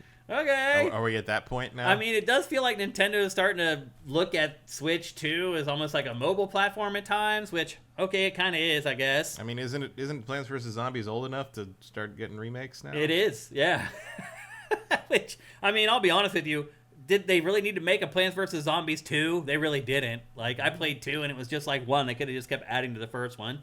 They announced Yakuza Kiwami 1 and 2 for Switch 2. They announced Pac-Man World 2 Repack, which is a 3D Pac-Man platformer from like 2002. Wow. That's being remade, and that's coming to all platforms. They showed Just Dance 26. They announced Apex Legends for Switch 2, and finally Dragon Ball Sparking Zero. And Vincent makes a good point. Plants vs. Zombies 2 added all the microtransaction stuff. So yes, they did need to make that. Touche, Vincent. That's a good point, actually. And that's the rundown from the whole thing. Can you see why people were angry or no? Well, I mean, I see why in the sense that people are dips, but what were they looking for? Is my question. I don't know. Like we saw some third-party stuff that's pretty demanding hardware-wise. It's coming to Switch 2. I mean, what else did they think was going to happen? I think everybody's just waiting for Hollow Knight Silksong to be shown somewhere. I guess. It feels like every event that happens that it's not there, people get bummed. It's like, get over it. Like, it's just It'll crazy. Be there eventually. It's playable at Gamescom in like 2 weeks. Like, that's going to be a big blowout. Why would they ruin that big Gamescom thing with a trailer? Like, what's the point? So I'm not surprised at all that it wasn't there. I was pleasantly surprised by games like Chronos. I'm pleasantly surprised that Borderlands 4 is coming day and date to Switch 2. I mean, that's a big shift for Nintendo's platform, to have big third-party games on day one. And even if you've already played them on another platform or whatever, there's people on Nintendo platforms that haven't played them. So you got to serve both audiences, the people who have multiple consoles and the people who only buy your console. And so that's a tough line to walk, I feel like, for anybody. If anyone can do it, I think it's probably Nintendo. But yeah, I mean, I don't understand what people were. It wasn't great. It's not like I couldn't wait from it. I was like, oh my god, what an amazing direct. But it wasn't abysmal. No, it's for August. It's fine. Yeah, and there's a first party one that's coming up here in like a month or whatever, and that's when people will really get what they want. My guess is that'll be all about Metroid. We'll see. I hope. Fingers crossed that it's all about Metroid. No, we'll see. It's just going to be about the Kirby update. It could be. Well, there is that Kirby game, Kirby Air Riders. Yeah. It could be about that, because we don't have the release date for that yet. Yeah. And that's coming this year still. Yeah. So we'll see. You think I'm kidding? Yeah, you know, I knew you weren't kidding. It's going to be a Kirby's Air Ride deep dive. Yep. And that's it. Right after this, isn't the end of this month is the update for the Forgotten Ruins or whatever. Oh, yeah. Yeah, the DLC for that. Yeah, they put out a trailer for that yesterday. I think I'm actually in on that. I never finished that game. So you didn't? I think I'll go back and do that again once they update it. It's good all the way to the end. It holds up all the way to the end of that game. It was great. So anyway, let's check in with you guys and see what you guys are thinking. Maybe you think I'm crazy because I think that it wasn't that bad. Maybe I'm missing something. Vincent says the Indie World on Thursday will be better than this was. Yeah, so there's a Nintendo Indie presentation happening on Thursday at like 6 in the morning Pacific, like 9 a.m. Eastern or something like that. Emperor Dress says, I was on the fence ordering a Switch the day before that event. Nothing on there made me want to follow through. I can get that, for sure. Mm-hmm. Like, I feel like this was more for the people who already bought it who are freaking out. It's like, where are the games at? I think that was Nintendo saying, they're coming. You may not want them all, but they're actually coming. I don't watch them. I just see what Shane tells us. Well, you should definitely watch them a little bit. You shouldn't just trust me 1,000%. Erebus Jones says there might be a big third-party game, but are you actually going to play any of those games on Switch? No, obviously, because I own a PS5 and an Xbox Series. I would and a PC. I would definitely not play them on Switch. But again, more than probably any other platform, there are Nintendo fans who only buy Nintendo consoles. Or just people that want to play things handheld for whatever reason. They travel a lot. They have a long commute. And don't want to spend the money on a Steam Deck, very understandably. They have a really crappy commute. Like maybe they have an hour and a half each way every day. They need something to do on the train or the bus. All that stuff plays into it. Yeah, read a book. Yeah, that works too. We all need to read more books. Mm-hmm. New study just came out that one of the sexiest things a man can do in public is read a book. Really? According to polls of many women. Oh. So there's a tip for you, kids. Yeah. Read an actual book, not Warhammer, like actual books. Not like nonfiction doesn't count. It gotta be a novel. Swanland says you should be happy your hometown Philadelphia is getting some love in an RPG. Right. There's that. I missed that. I think it's the Adventures of Elliot. It's one. There's a town in it that's called like Phil. It's named after Philadelphia, but it's a weird in the middle of Philadelphia. I saw that, and I thought of that, but I didn't. Emperor Drake concurs that they were looking for Silk Song. Yeah, I mean, I really think that's what it was. Vincent asked if either of us played the Elliot demo. I did not. No. Unfortunately, no. I've been bringing... Swan Senpai says, I've been bringing my Switch 2 been having games on the go. I'm happy for more third party. Yeah, I mean, a lot of people do use their Switch if they have crappy commutes or they travel a lot for work. It's good to have because you can only go to a city and go out to the restaurant for so long. It's like eventually you're going to be back in the hotel room and you're going to need something to do. Yeah, the Adventures of Elliot is set in the world of Philadelphia. Oh, wow. So the whole thing is set in like a knockoff of Philly. New video game, CBS News, new video game set in Philadelphia getting love from Philadelphia residents. Wow, that's great. And I think that might be it. Swanland says Square Enix should remake Treasure of the Rundras for the U.S. Yeah. All right, I think that's it for the Nintendo Partner Direct. Swanland Senpai reading. What year is it? Audiobooks are the way now. Audiobooks count, but holding a book in public is the thing. Basically, people want to see you reading a book and interacting with a physical object, not your phone. Yeah. Erebus follows up with, I spent a lot of time alone in hotel restaurants reading a book away from work and never got lucky once. Maybe I'm just ugly. You said it, not me, Erebus. I don't think that's the case at all. That's interesting, though. Swanland says I'm reading some Gene Wolfe right now. Great author. Yeah. Yep. All right. There you go. That's the Nintendo Partner Direct for July 2025. We are about to review what some people are calling a Game of the Year contender in Grounded 2. But before that, here's a word from our sponsor, the Repair app. Cracked phone screen, stuck zipper, busted bike, borked HDMI port, persnickety PlayStation? Don't toss it, boss it with the Repair app.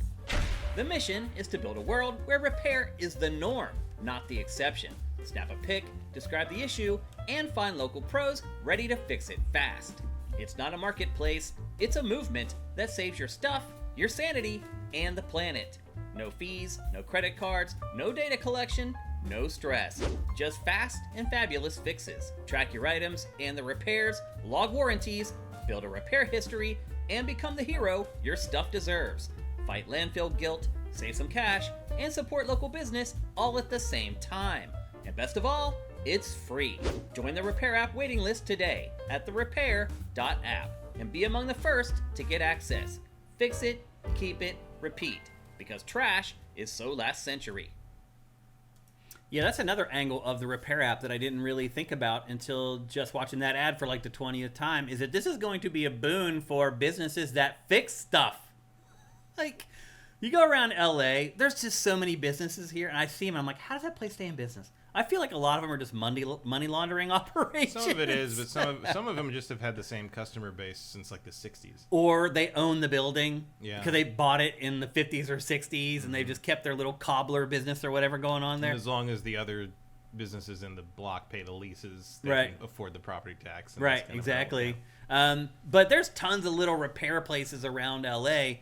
There's not as many in like rural areas, but I feel like the Repair app could start creating these businesses that are like, we have a market now of people who want to fix stuff. So this could be a boon to your local economy. If you own your own repair shop, no matter what you're repairing, the Repair app could be a boon to your business as well. Again, go to the Repair, REPAIR, .app, A-P-P, therepair.app. Sign up, whether you want to get your stuff fixed like me, or whether you want to get involved because you're fixing stuff or you have a business that fixes stuff.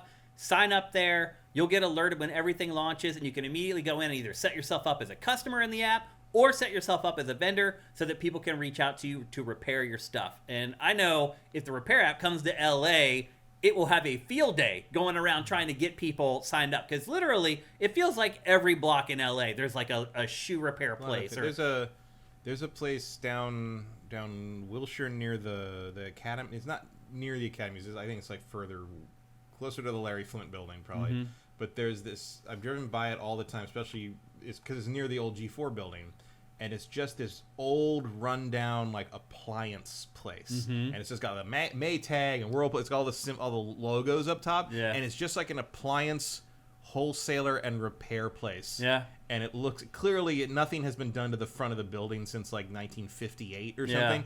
And I'm just like, what happened in there? Like, how does that? How are they still there? Because it's right in the middle of Miracle. It's not a cheap area, and I'm like, how are you? They own the building. Probably, yeah. Just Yep. like it's right. It's near Johnny's. That that the diner that doesn't actually operate. It's just the shooting location. Right, yeah. On the corner of Fairfax. yeah. Which like when we first moved to the E building, I was like, what's that? Let's go over there. It's like, no, it's can't not eat it's there. not real. You can't eat there. I'm like, why not? It's like, because it's not a real diner. I'm like, but it's It's like, a set, basically. It's just like, you're in Hollywood now. But it was very weird. I really feel like you see half- those places all the time. They're everywhere here. Especially on Pico. There's vacuum, like Yeah. places to fix vacuum. Like, I think probably half of the business for the Repair app is going to be people wanting their screens fixed That'd on be their that. phone, their Or little- battery Or replaced. just like run of the mill. Like there was a upholstery place near my old apartment that I used to walk by sometimes, and you look in, and every time there's just someone fixing a couch. Yeah. And it's like someone always needs Always a gets couch business. fixed. It's crazy. Yeah. So anyway, go to the Repair app, therepair.app. Give them your email address. You'll get alerted when the app launches, and you can start fixing your stuff and live with a stress-free conscience. Yeah. As opposed to the when we first moved here, that boutique video game store that Anvil, is that what it was called? Yeah. That they found out they were pirating stuff in there. Pirating stuff, and I think they were selling heroin. Right, it out was the back of nicest store. video It was- game store it was I've ever amazing. seen. It was fantastic. It's really funny. And then Golden Apple Comics moved in there after they. Oh, after that's they right. left, Yeah, that was a good spot. Anyway, all right, let's move along. We're going to talk next. Allegedly. Oh, yeah. Is there... you have to say that here on I the don't show. remember what happened after that. We used to shoot there. Like, I know. They were all cool. They were dudes. cool with us. Yeah. They offered to mod our consoles. Remember that? Yeah, I did not take them I up on didn't that. either. And they were like, we'll do it for free. And I'm like, I'm good. Yeah, I was just I'm like, oh, that's good. We didn't really need modded consoles because we were getting No, we had all the code debugs for and stuff. everything. But also, I didn't need my original Xbox to be turned into a mule. Right. So, And that's what they were doing. They were packing heroin in the Xboxes or something, weren't they? allegedly. Yeah, allegedly. It's hilarious. All right, let's talk about Grounded 2. Reviews for this game. I have not checked its Metacritic average, but every review that we have curated to sifted for this game, at least once in the review, the editor says either the best survival game I've ever played or one of the best survival games I've ever played. How much of the first Grounded did you play? I don't remember.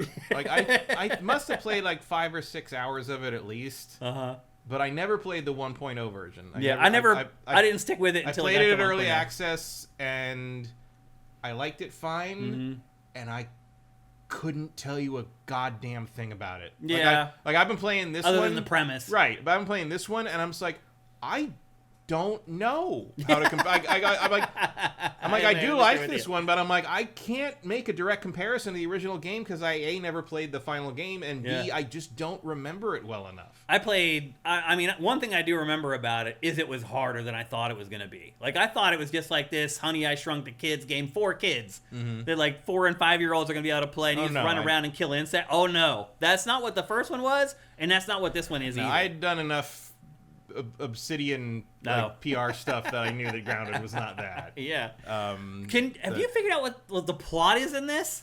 So it's like 2 years after the first game. And Media Res doesn't even fucking cover it. They're dedicating statues of the 4 kids who were shrunk 2 years ago for some reason. I don't know why. They're dedicating statues of these kids, and it's the kids and the Burgle robot that was your friend in the first game, and the scientist who developed the shrinking ray, and then there's an explosion, and the kids disappear, and the scientist rips the head off the robot, and then your character You're shrunken again. Is shrunken again and wakes up in a mini facility run by the corporation that was the problem in the first place. All of that has already happened when the game starts. That's that news broadcast reporting that has happened. And then you just pick your character, and we wake up in the recovery bed, and that's it. Yeah. And it's all the same kids, same 4 characters. As they're first tweens one. now instead they're of being all kids. Yeah, they're like 12 or 13 now. Yeah, I guess. roughly. They're all exactly the same. Like they haven't really matured much. No. They all have the same personality types. I saw some people saying this is also who I picked. Oh, really? I picked the nerdy kid. Who it turns out was a little too nerdy for me. I'm like, I kind of wish I could go back and pick somebody else at this point. And you can, actually. No, you cannot. Yeah, you can swap out your character once you start. I was completely at a loss for what was going on here. Like, at the beginning. I'm like, wait a minute. It felt like I missed something, yeah, for sure. But it's like, no, it's just like, here we go. We're going. Like, you're in the game 5 minutes after the fucking title, fucking logo starts. Like, it's... Yeah. I mean, I appreciate the speed. And the kids are so forgiving. They're just like, all right. You shrunk me again, and now I got to do all this shit again? I guess I'm going to fight giant spiders and eat bugs again. Like, they're very okay with what's very happening. Accommodating. It's very interesting. I saw some people say that they thought this was like one of the funniest games that they've played in a long time. Are you getting that from the game? No, I mean, I do think it's kind of funny. There's some decent writing in it. There's some good jokes, and there's some the satire of the corporate culture is fine. It's certainly not that. Again, like the reviews of this read like crazy people to me. Like, I like this game. Like, I'm having a good time playing this. Yeah. It may be the best survival game I've ever played because I don't need to actually do a lot of survival shit in it. Like, you basically just need to drink and eat regularly, and otherwise, like, it just sort of lets you do what you want to do. And you figure out how to do that very quickly. Yeah, it's fun. There's no real... It's a very low ceiling to the survival stuff. You're not constantly at threat of, like, starving or no, it's much more of an thirst. exploration building game, which is my preference. So that's what I'm into.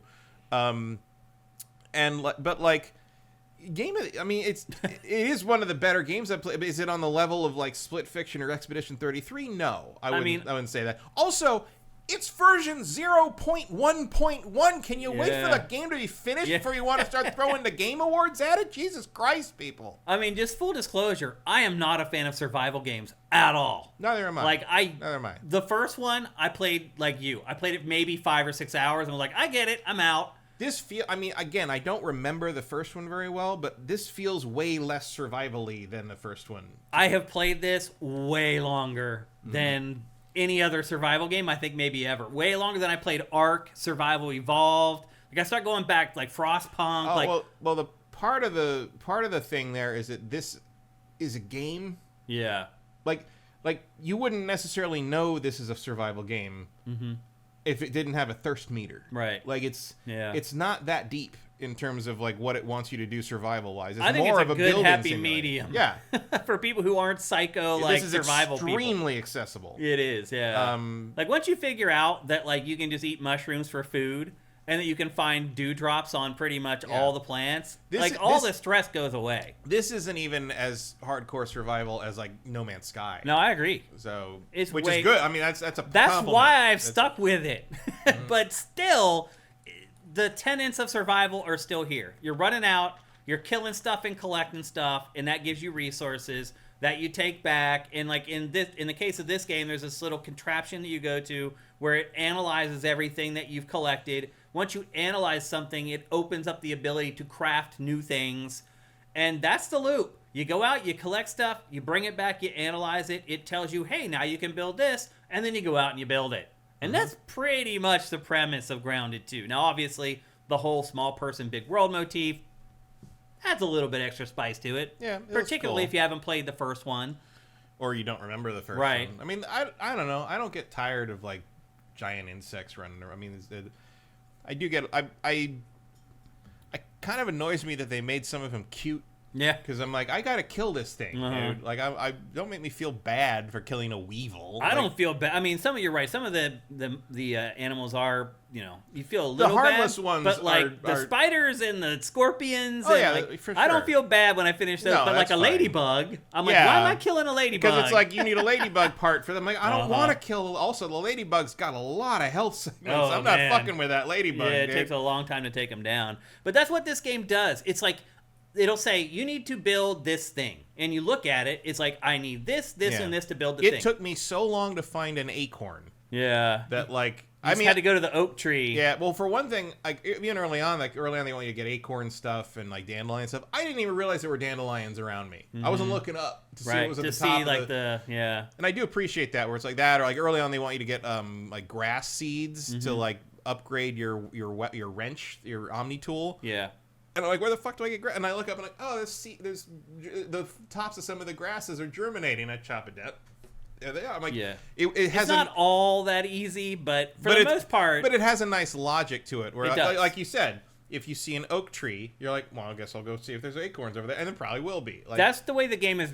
The messaging to the player is really good. Yeah. Like, you can just, like, get up on a little hill and just start looking around the environment, and you can figure out everything. There's the oak tree. There's where the cart turned over, the ice cream cart, and that creates, like, the frozen area that you need special gear to be able to go into. Yeah. Swan Senpai says, so it's okay to kill ugly things? Tut tut. I'm like, to be clear, I love spiders. Yeah. Like I do too, I actually. will never kill a spider. I don't either. I pick spiders up and put them outside. So if do find I. them in the house. I Like, do the same thing. I do. The only insect I will kill on sight is silverfish and cockroaches. Flies. And flies, yeah. I haven't seen a fly in my house. Anything that's involved, that's related to pestilence. I hate silverfish because they eat book binding. Oh, right. They're, That's right. They're the enemy of books. And cockroach. I mean, honestly, even the cockroaches. I haven't had a cockroach in this house the whole time I've lived here, but we had a lot of them in the old apartment. Yeah. And I would just put them in a cup and throw them off the balcony. Yeah. And I do the same thing. And I they'd don't be kill fine. insects. I mean, part of it was I didn't want to kill the cockroach. The cockroaches here are gigantic, and I didn't want to clean up the mess. Swan Senpai says, kill them all the spiders. Swanland says, can I at least kill Asian beetles? I guess.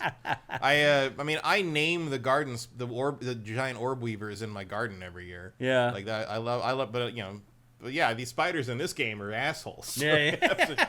So here's the other part is like, as you're doing all this, you're staying in communication with the mothership. This woman is like the leader of the evil corporation that shrunk you down. She keeps giving you your objectives and kind of keeps the plot moving forward. Yeah, Although the story spoiler, disappears. I'm pretty sure she's evil. Yeah. just so we're clear. Yeah. And the other change for this game compared to the last one is you get this thing called an Omni tool. It used to be you'd need to have a separate shovel and all these separate tools. The Omni tool is everything in one. It just does whatever you need it to do when you hold the X button. Yeah. It's wonderful. Yeah. And anything Love you do in this game, the currency that you get is science. Science. Yeah. And so raw science. Yep.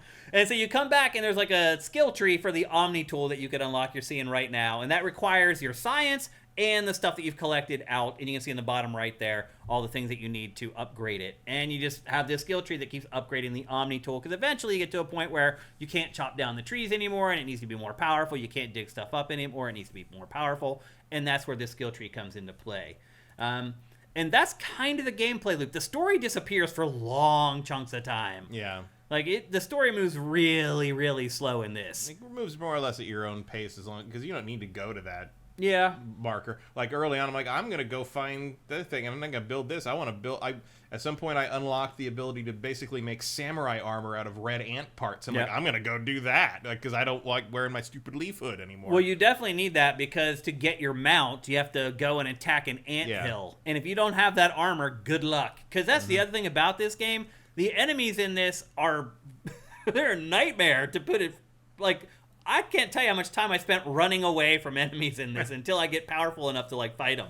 Like, you run into a scorpion the first time, he hits you once, you die. Oh yeah, they're too big to fuck with. And they are relentless, the enemies in this. They will run after you for like a mile before they will give up. Yeah, the spiders are persistent. And there's a stamina in this, and it's like it drains fairly slowly, but it rebuilds pretty quickly. But there's still lots of times where they chase after you for so long, you run out of the stamina, and you're like, crap, you got to wait for it to refill to try to run away. I mean, the only thing I've had to run away from, I had to run away from a scorpion. I had to run away from the first time I dropped down.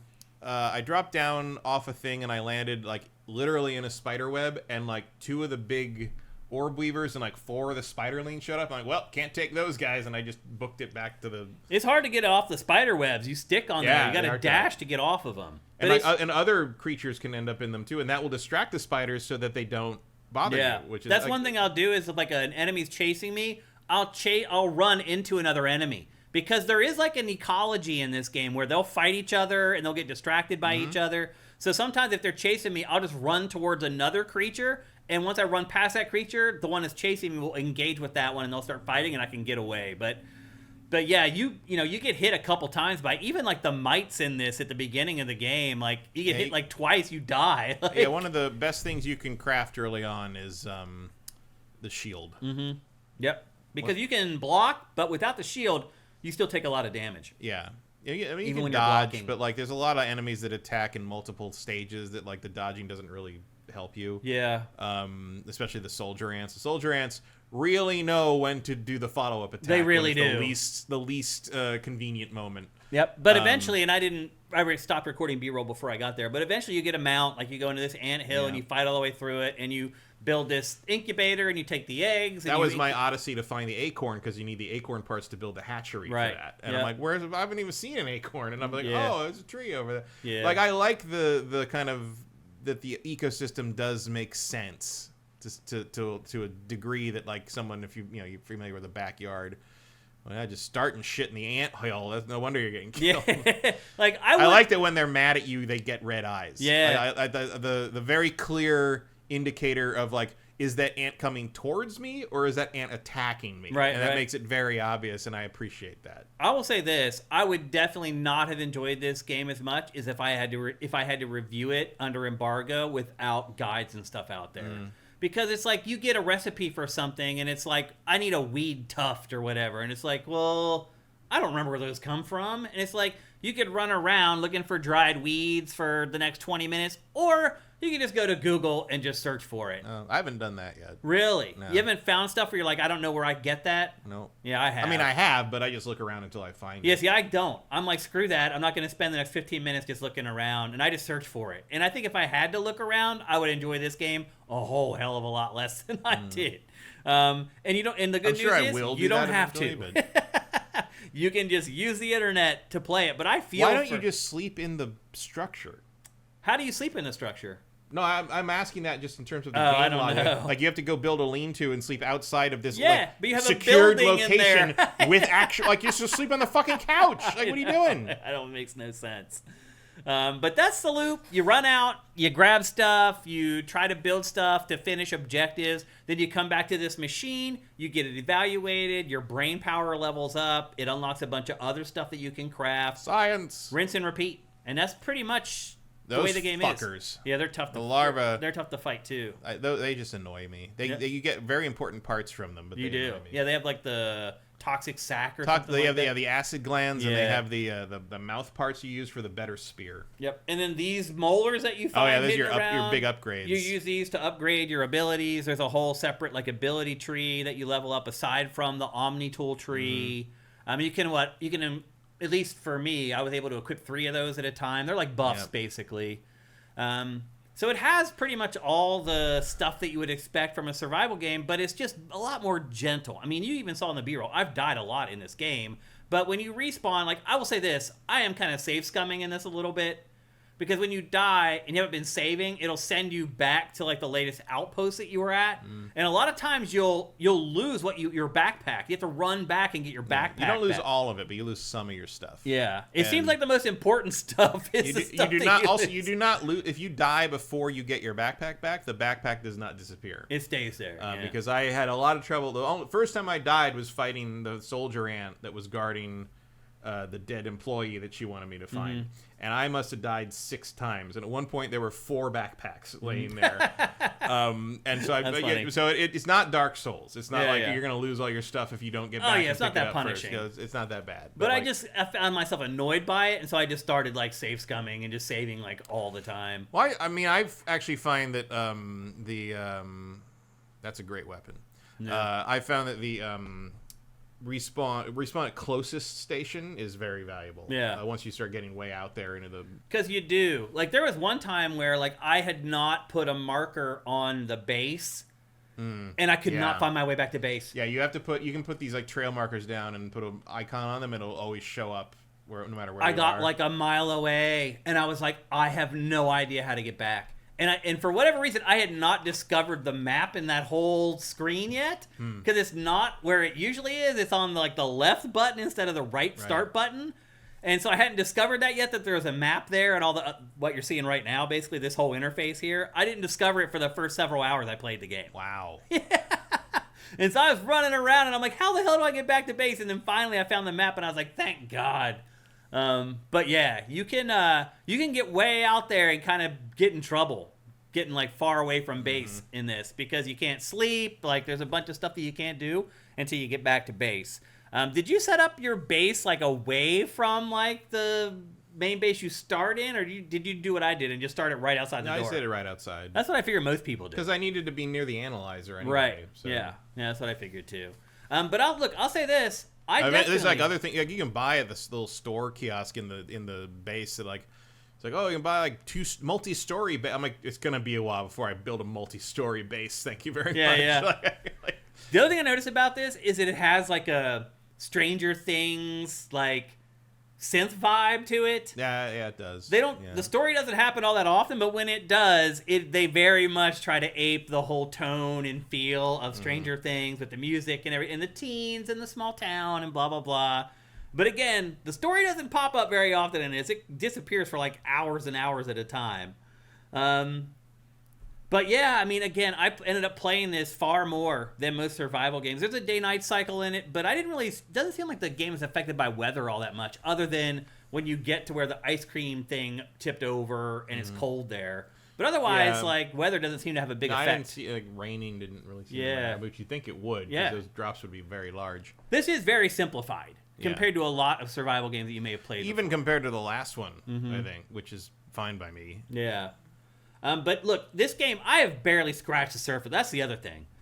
As you play this, you start to realize this is a gigantic game. Like, as you start to expand some of the, like, trees and the recipes and stuff, and you start to see, like, the resources that you need to build some of this stuff. Yeah. Or you start to see it's like, oh, each fighting style has its own little, like, achievement and upgrade thing.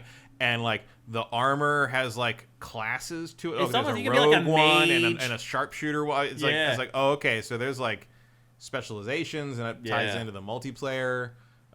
This is a rabbit hole. There's a lot that you happening can go down, and I will, for sure. And, like, it's interesting because it's so, it is early access. It's not anywhere near a 1.0, and it's crashed on me, like, 5 or 6 times. But, like... I actually haven't had any problems with crashes. On my PC, will just do that exception error periodically, and you send the report in, and it just automatically reboots it, and you're basically you don't really lose any progress. Yeah. It saves pretty often. Poor ant. They gotta die. I need that armor. Yeah, but look how many of them there are. Now you've just started shit. They run away too, and I have to chase after them to kill them. It makes you feel bad, but they are just ants, and there's a million more of them. So, but I enjoyed my time with this way more than I thought I would. Do I think it's a Game of the Year contender? No. Not really. Also, again, it's not finished. Like I'm not gonna consider something Game of the Year until it's 1.0. Well, if something crashes 5 times, it's really hard to give it Game of the Year. Well, but also like it might be much better when it's finished. So how can you? What if the 1.0 hits like mid next year, and now you've already given this Game of the Year this year? What do you do with it now? That's the early access conundrum in a nutshell. Yeah, like I don't know. I don't think these things should be eligible for stuff like that until they are 1.0. Yeah. I agree with that. Not it's like to screw them, but it's like it doesn't feel like fair to the game. No, I agree. Yeah, like, because you're not going to give it to it into the next year if it's even better, right? Because it works. Well, because it works the other way too. It's like, what if it's not good at early access, but it becomes really good at 1.0? But you've already reviewed it and you've already judged it. Like that doesn't seem correct to me. Would you go so far as to say that this is a survival game for people who don't like survival games? I would say that's a good description. I think it's a fair way to describe it. I do not like survival games, but I do like this. Me too. Quite a bit. I'd agree with it. Yeah, I'd agree with that statement for sure. But has it made me like survival games and that I will seek them out in the future? No. I wouldn't go that far either. I would probably play Grounded 3. Right. But it doesn't change my mind on survival games at all. Yeah. And I would say, too, the environment in this is so much bigger than the first game. Yeah. In the first game, you were just stuck in a backyard. Now you're in a park. Big park. There's a lot more to do. And Swan Senpai says he has arachnophobia. So there is a arachnophobia mode. There was in the first game, too. And you can turn the spiders down to... Like there's multiple levels. So you can get rid of the legs, you can get rid of the detail, you get rid of the eyes until I think on the extreme arachnophobia mode, they're just little blobs. There's little blobs that float around and attack accessibility stuff is really crazy, man. Like they really just cater to just about everybody at this point. I mean, obviously, if you really can't stand bugs in general, this is not the game for you. Mm-hmm. But spiders specifically, they have a mode to basically remove the spiders from the game. Now I wish there were a fast travel system in this. Once you get your mounts, it's not as brutal, but there's still a lot of travel time in this that I wouldn't mind. I'm a little surprised there. I mean, surely there must be a fast travel system between the ranger stations eventually. I don't know. Because they have a teleporter you use to get to the first area. So that's true. They have that tech, so that must be a thing eventually. Yeah. But once you do get your mounts, you can move a lot more quickly. Mm-hmm. And that you can use them in combat as well. So, Yeah, unfortunately, I have not been able to ride a spider. My mount, no, I have an ant mount. Yeah, you get it. Ant's the first mount. You can get a spider. And a weevil, right? Yeah. You can get a spider eventually. Eventually you get a spider? I haven't made it that far. It's in the trailers. You haven't made it that far, unfortunately. I haven't made it that far either. Are you going to keep playing? Yeah, I'll keep playing. Although, again, there's a strong temptation to just wait for it to be finished. Yeah. Because I can't imagine I'd want to do it again. Also, free on Game Pass. Another free game. Another, at least, good game for Game Pass this year. But I'm just saying, nobody gave Game of the Year to Baldur's Gate 3 when it was early access for 2 years. Yeah. So why are we jumping on this one? Yeah. I'm surprised that the survival people really like this game.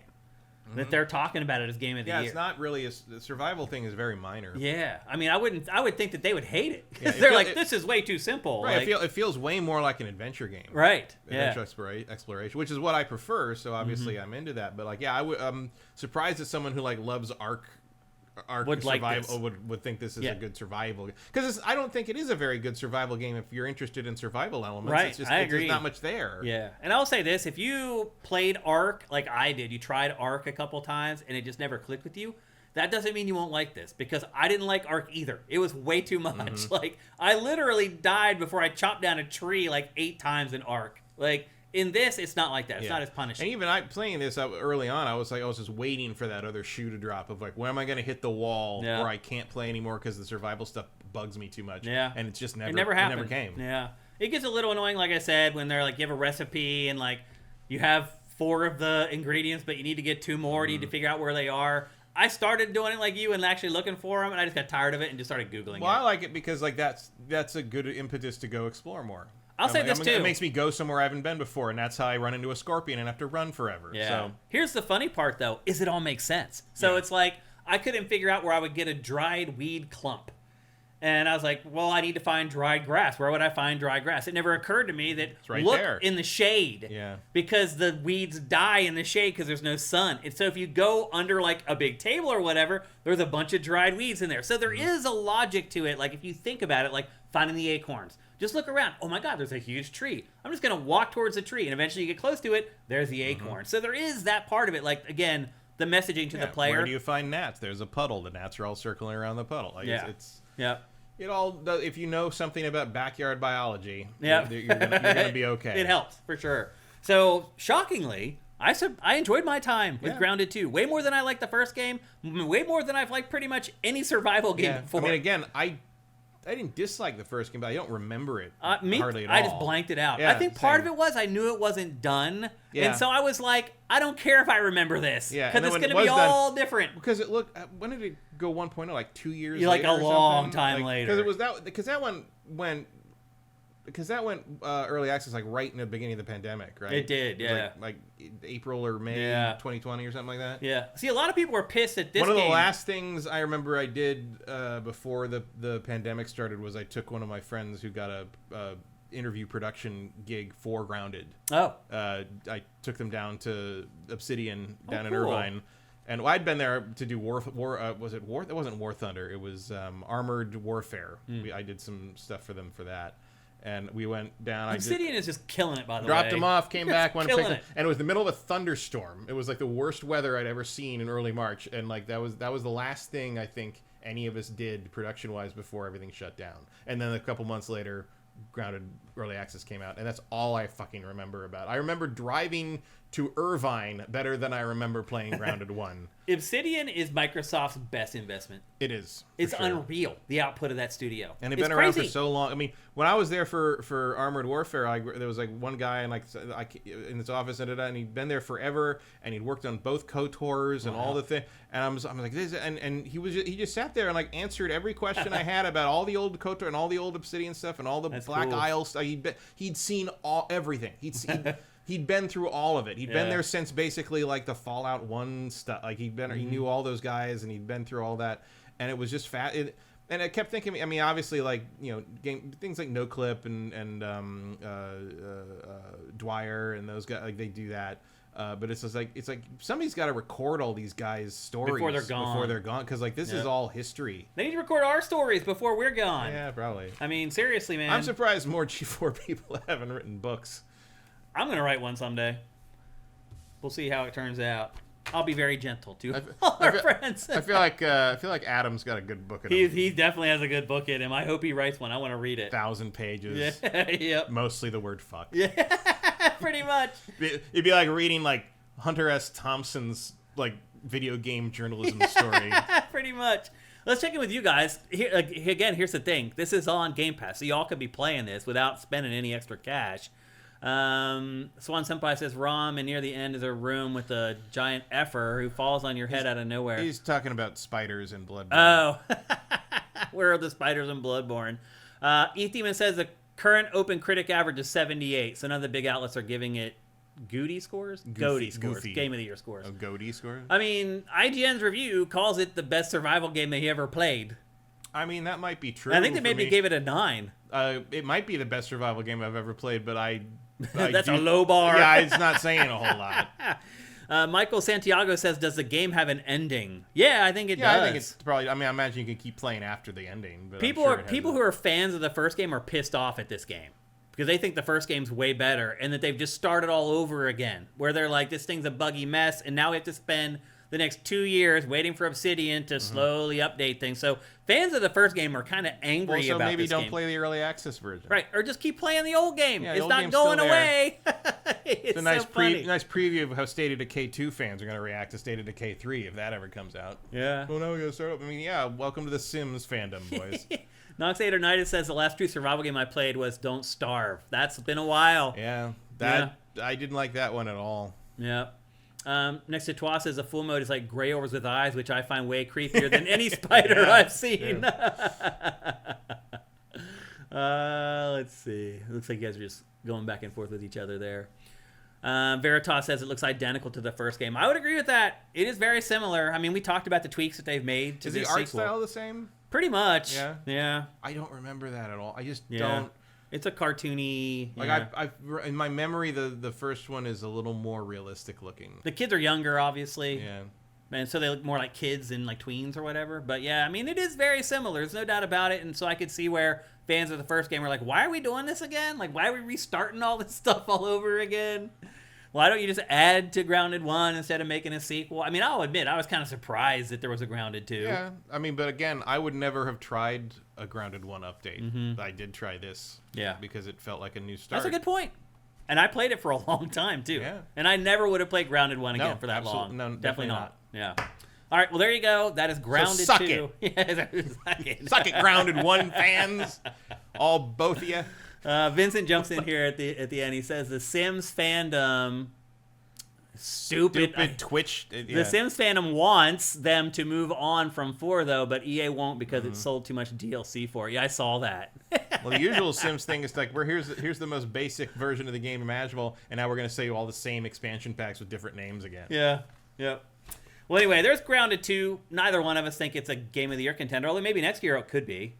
Whenever it goes 1.0, when we'll it's see done where it and is. Yeah. finished. But still, it was enjoyable. And Matt and I, as people who do not like these games typically, both spend a good bit of time playing it. That definitely says something. Mm-hmm. So it does feel like maybe they found that sweet spot for more casual people who don't want the rigid nature of some of the more hardcore survival games. Yeah.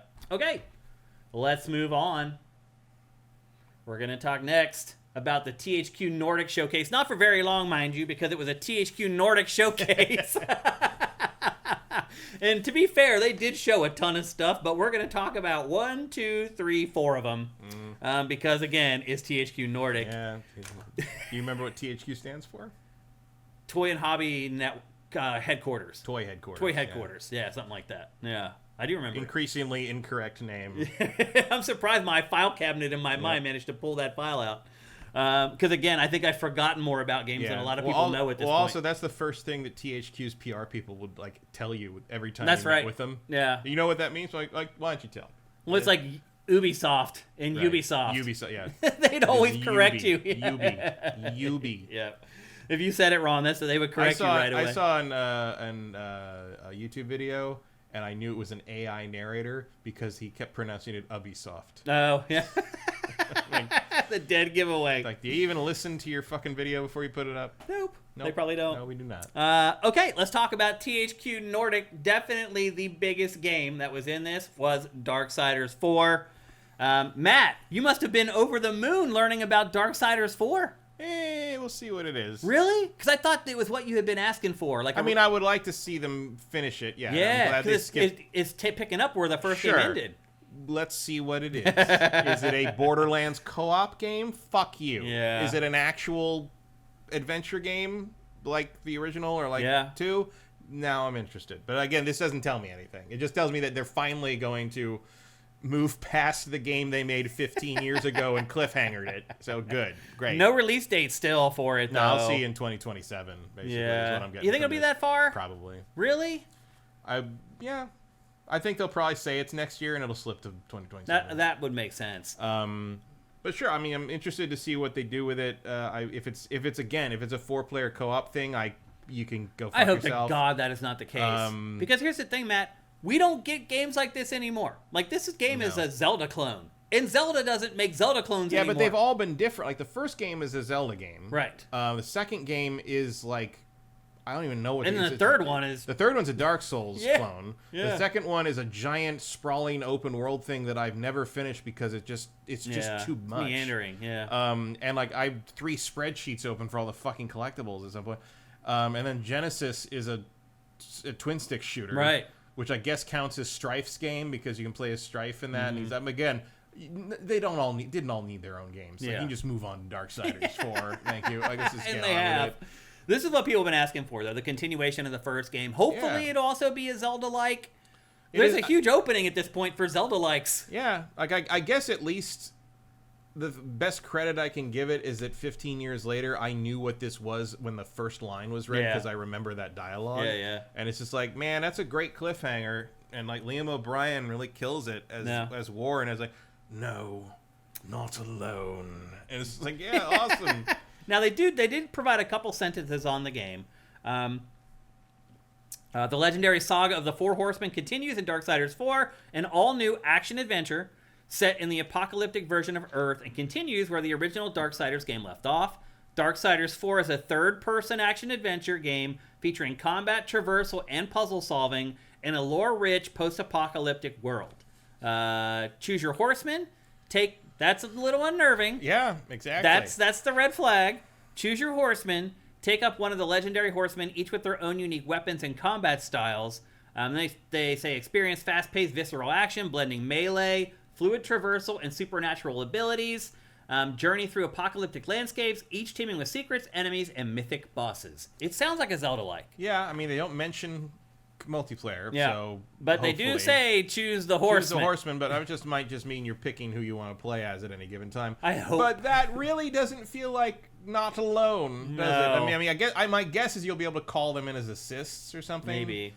Because you have to have some kind of feeling of being teamed up together, because that's the whole the Four fucking Horsemen. point. Yeah. Like, that they teamed up to fight against the forces of literally everyone. Yeah. It's basically you four against the universe. Yeah. We'll see. Like I like these games. I didn't actually like the first one very much when I first originally played it, and then I went back and played it again like 3 or 4 years later, and I liked it much more. Interesting. And now I probably played that game. I played the first game probably 4 or 5 times. I know you really through, like it. Yeah. And I've tried to play 2-3 times.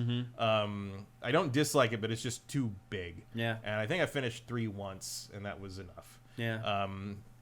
But although I guess they did update it so it plays, you can set it so it plays more like Darksiders 2 now. Oh. It's not as much of a Souls game. I just hope they get Michael Wincott back for Death, because he was perfect casting. Yeah, he was. He's still around, right? He's still around. Yeah, he was just in Nope and still kicking around. All right. So anyway, that's definitely the biggest game from the showcase was Darksiders 4. Next up, and I picked this one, but maybe I'm wrong. It's a game called Fate Keeper. I've talked... And he can keep it. I've talked several times on the show over the last few months about how I'm consistently amazed at how small teams are making games that look incredible graphically. Now, whether they play well or not, that's always an entirely different story, but small teams are really creating some good-looking games, and here's another one. This is a first-person action RPG. Here's the thing, though, Matt. Like, I struggle to see what is unique or different that sets this game apart from other ones. It's like... Sure is dark fantasy. I mean, it seriously. Like, I feel like this is the stuff that hurts the industry. Just having these games that all look the same. And the thing is, it doesn't have to be this generic. Derivative. Yeah, I just found... You keep talking. I'm going to find the game I found this week that I was like, oh, this is great. And it's like it's more of a puzzle adventure game. It's very it's almost a walking simulator, but it has a dark fantasy thing. It's more based on sort of those nightmare pictures from that, like, I think Dutch artist or something like that. God, I have no connection here in this room because the Wi-Fi signal is so weak. Here's the boilerplate description of the game.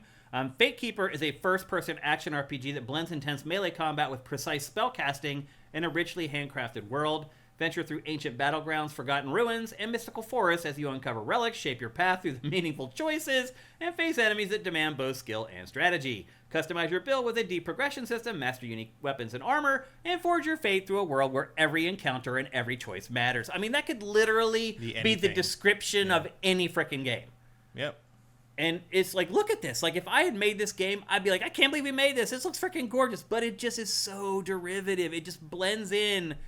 Like, I feel like there's going to be 4 games like this released every year, without fail. And I just wonder if you're these teams making these games. Like some of this, I mean, some of this, it reminds me of, like, Dark Messiah of Might and Magic, which is cool. Like, there isn't actually a whole lot that does that in first-person combat. But, like, it doesn't do much to draw you, and there's just not a lot of color. There's not a lot, gray, brown, and red blood. That's pretty much the color palette. Actually, some of the blood is black. Like, right? Oh, you're right. It is black. Like the giant troll thing. Yeah. It bleeds like gray-black. But, looking at this game in a vacuum... Somebody really liked this guy. They Yeah. keep making statues of him. Yeah. But, look, checking out this game in a vacuum, it looks awesome. But then you start to, put it in the hierarchy with all the other games coming out there, and it just does nothing that makes it stand out. So, who knows? This game is scheduled for 2026. It's only announced for PC right now. It's not even announced for any consoles yet. So, and my guess is if it does okay on PC, it will probably come to the other consoles as well. But again, that game is called Fate Keeper. Next up, a game called Reanimal. This is the next game from the team behind the Little Nightmares franchise. I think they made If you couldn't tell. Yeah. I think they made the first two. Yeah. And then they passed Little Nightmares on to somebody else, and now this is their new IP. But I mean, it looks exactly like Little Nightmares. It's like, why did you move on from the franchise you created if you're going to create a new one that looks exactly like the last one? It's so weird. Necrophysis. What's Necrophysis? That's the game. Is kind of a walking simulator puzzle game. It's not like an action game, but it's on Steam right now. It's called Necrophysis. Necro, Phosis. Go check if you want to see some cool dark fantasy, twisted HR Giger-ish. I can't remember the name of the actual the artist. You know him if you've seen him. The whole it basically takes place after the universe has ended, and you're in a weird weird world of the dead, and everything is made out of corpses and shit. It's cool. Look it up. Okay. Necrophysis. Check it out. But much like Little Nightmares, this is a stealth horror game where you're these little people who are running from these gigantic horrors, basically. And that's pretty much the same setup for Little Nightmares. So it is interesting that they certainly have a mode. Yeah, for sure. And maybe it was a case where they wanted to start their own IP, maybe that they That's probably own. what it was. And even though it's identical to what but I think Bandai Namco... 9 times out of 10, that's... Yep. Either you just don't want to work with Namco anymore, or... Well, I think Bandai Namco is actually published... No, THQ's publishing this, yeah. So I guess they did get away from... Or wait, who published Little Nightmares? Is it Bandai Namco? I thought it was. That sounds right. I'm not sure. I think so. And if that's the case, that's probably what they're doing. They're trying to create their own IP that they will have ownership over in perpetuity, so they can make all the big money off of it instead of just making X amount of dollars based upon whatever the publisher decides to give them for the next Little Nightmares. That'd be my guess anyway.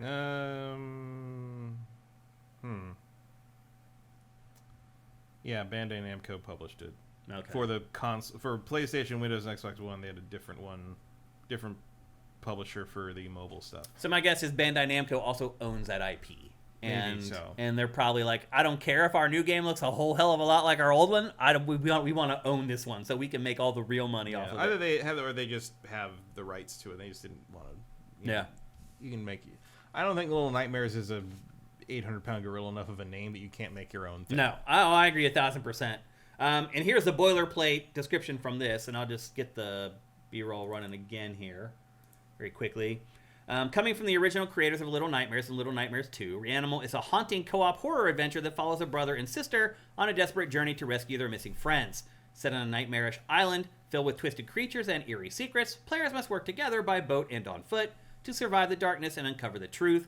Blending unsettling atmosphere with emotional storytelling, Reanimal explores childhood trauma through a rich, stylized world teeming with dread.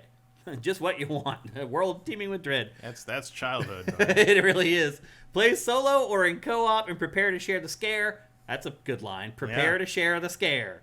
In a beautifully broken world where hope is the last thing to die. That is definitely written by AI. I'm just going to say it right now that paragraph was written by AI. Maybe. Share the scare is not a thing an AI would You're probably come up right. with. The alliteration there probably. The other game sounded more like AI. Yeah. Because it's so generic.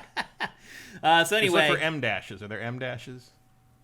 Not when you typed it. No M dashes. Nope. That's the giveaway. Usually. Yeah. So this game's coming to PC, PS5, Xbox Series, Switch 2, and Switch in Q1 2026. So still some time, before we'll get to actually play that one. And again, that is called Reanimal. And then the final game we're going to talk about is a new SpongeBob game called SpongeBob SquarePants Titans of the Tide. This is coming November 18th, so not long to wait for that. It's coming to PC, PS5, Xbox Series, and Switch 2, so no Switch 1 version. THQ it feels like it's had the SpongeBob license from the beginning. Mm-hmm. Has there been a SpongeBob game that has not been published by THQ? I don't think so. I don't think there has. Maybe mobile stuff. Yeah, I think it has always owned that IP for whatever reason. It's never given it up. And there's obviously David Hasselhoff. What the hell? Okay. He's been in the show. Oh, has he? Yeah, he's been in SpongeBob. Oh, I didn't know that. Yeah, I've literally watched one episode of SpongeBob my entire life. I haven't really seen it since the first season or two. Yeah. But like, no, I do know he's been in. He's either in the movies or something. He is connected to the franchise somehow. Okay. And this is just another 3D platformer starring SpongeBob. It's a new single-player 3D platformer with a SpongeBob SquarePants franchise coming soon, blah, blah, blah. When the Flying Dutchman and King Neptune's egos collide, the result is pure undersea chaos. Spectral mayhem spreads across Bikini Bottom, and only two brave-ish heroes can set things right. SpongeBob and Patrick must team up, combine their unique skills, and hopefully stop the total ghostification of their world. And there you go. Another SpongeBob 3D platformer, which I'm sure there's a market for it. Although it feels like SpongeBob's days kind of past at this point. Oh, no. No? SpongeBob It's still big? is still as big as it ever was. That's awesome. 100%. It's crazy. That's an awesome shot, by the way. That's pretty great. I want to just loop that. David Hasselhoff in infinitum. But anyway, again, it's called SpongeBob SquarePants Titans of the Tide, and it's coming on November 18th. And then they showed a couple other things. Titan Quest 2 is finally... that's probably the biggest thing. Titan Quest. Of the whole thing. Yeah. It's the shadow drop of early access. Early Titan access Quest 2. launch of Titan Quest 2. Yeah, I'm actually really excited for this. I'm actually going to give it a go. But if you can't tell, if you don't know, it is a Diablo-like, and it has been in development for a really, really long time. And finally, it launched into early access. Also, they showed off their open-world stunt driver called Recreation. Still no release date for that. And they announced that the Gothic remake is coming in early 2026. And that's pretty much it from the THQ Nordic showcase, which was essentially its not E3 2025 press event. And now we've officially put the lid on not E3 2025. Any overarching feelings from this presentation? No. Like, I don't have a lot of... it's sort of weird to me that THQ would do something on their own in the first place. Mm-hmm. Titan Quest 2 is cool. Mm-hmm. And take care. Yeah. I'm surprised there was no like WWE or something in here. Yeah, I'm surprised too. They also showed off Wreckfest 2, which actually is looking pretty cool, but it's also been in early access for a while, and it's more like a smash-up derby like racing game. And that's it. What is Ashes in the Hourglass talking about? No, it's not awesome, Shane. They started making spin-offs right after the creator died, and he was against that. Are they talking about SpongeBob? I don't know. I don't think... Does the SpongeBob creator die? I have no idea. I don't know. Like I said, I've only ever watched one episode. Draylock says I've been wanting to dive into the anniversary edition of TQ1. I don't know the SpongeBob deep lore. So what's TQ1? Titan Quest 1. Titan Quest 1. Oh, okay. The anniversary edition. Okay. Well, why wouldn't you just dive into Titan Quest 2 early access instead? Because Titan Quest 1 is way better because it's not early access. It's finished. Yeah. Finished game. Yeah. And it's pretty good, too. Yeah. It's really I'm not going to touch Titan Quest 2 until it's finished. Really? You're not going to play it in early access? No. Why would I want to do that again? Because they're going to erase this progress. Yeah. They're going to reset everything. I have no. I'll wait it's just until been done. in development for so long that I feel like it's probably close to done. They're still going to wipe it. Yeah, you're right. At You'll least still once. lose all your progress. I'm not going to do that. I'm going to wait until it's done. It probably won't be that long. I imagine it might be out this year. Yeah. I don't know. Unless they said it won't be. I don't know. All right. But Well, I can wait on that one. I'm not dying to play another Diablo-ish game. Yeah, because I did play the living crap out of Diablo, so and it wasn't all that long ago. Although actually, it kind of was at this point. Mm-hmm. I mean, Diablo's what now? I've been out for a year and a half or 2 years. At least. Yeah. And how many expansions? I mean, I haven't kept A up lot. with it at all. Fans have not been happy with the post-launch support for that game. No, so far. definitely not. Yeah. All right. Also, if you like, I will thank Diablo 4 for this. I never need to try to make the argument that the campaign is not completely superfluous to the game for the players because it's all end game, because they actually added a way to skip the entire game. Oh. And you can actually do it by accident. I saw someone do it accidentally skip the whole campaign, and you can't undo it. Oh my gosh. So their character just skipped the campaign, and they're like, "Oh, I can't play the game anymore." What? No, there's an option to have your character completely skip the campaign and jump to the end game. That's crazy. Because that's what the game is. I mean, that's what people want. That's the what end people game. want. Yeah. It's not what I want. Me either, but most people do. That's what it is. The people who stick with it. We play those games wrong. Well, we play the campaign and we're done. Right. Everyone else that's just the beginning, bro. That's literally the prologue. Yeah, it really is. Yeah. All right, well, that's it for the THQ Nordic Showcase, which means that it's time for the lightning round. It's the lightning round news roundup, where we go through some of the bigger news stories in the week that weren't quite big enough to be their own topics in GameFace. Matt, are you ready to hit the lightning round? Mm-hmm. First story in this leaks. I can't talk today. In this week's lightning round, BioShock 4 is in danger. We don't need this leaks in the whitening round. You're right. It's hilarious. Plenty white as it is. Thank you. So it came out this week from Bloomberg that BioShock 4, which has been in development for 10 years. But has it? It has. Or has it been like 3 versions? Well, yeah. I think that's probably safe to say. But it's been in development in total for a decade at this point, and they just had a huge milestone where they had to review the game internally, and it failed its review, mostly for its narrative. And it is going back into the cooker again, and they have now canceled a BioShock 1 remake that they were working on. What's up with BioShock, Matt? Are we ever going to get BioShock 4? Honestly, my response to that is, who cares? Really? You don't want another BioShock? Why would I? It's over. They did one great game. They did one great DLC on the second game. They did a pretty okay third game, sorta. And it's been nothing. 10 years. Like, it's over. It's done. Not everything has to last forever. I agree with that. Like, who cares? Like, it is iconic. I would rather have the remake of 1 than 4. Yeah. Like, 1 is one of the all-time great games to me. Mm-hmm. I don't give a shit what a bunch of other people who did or did not have connections to the original games think BioShock 4 should be. Yeah. That applies to the development team and the writing team and whatever review team, milestone team decided to make them fail it, like the test or whatever it was. I don't care. Like, BioShock 1 was lightning in a bottle, and trying to replicate it is a fool's errand to me.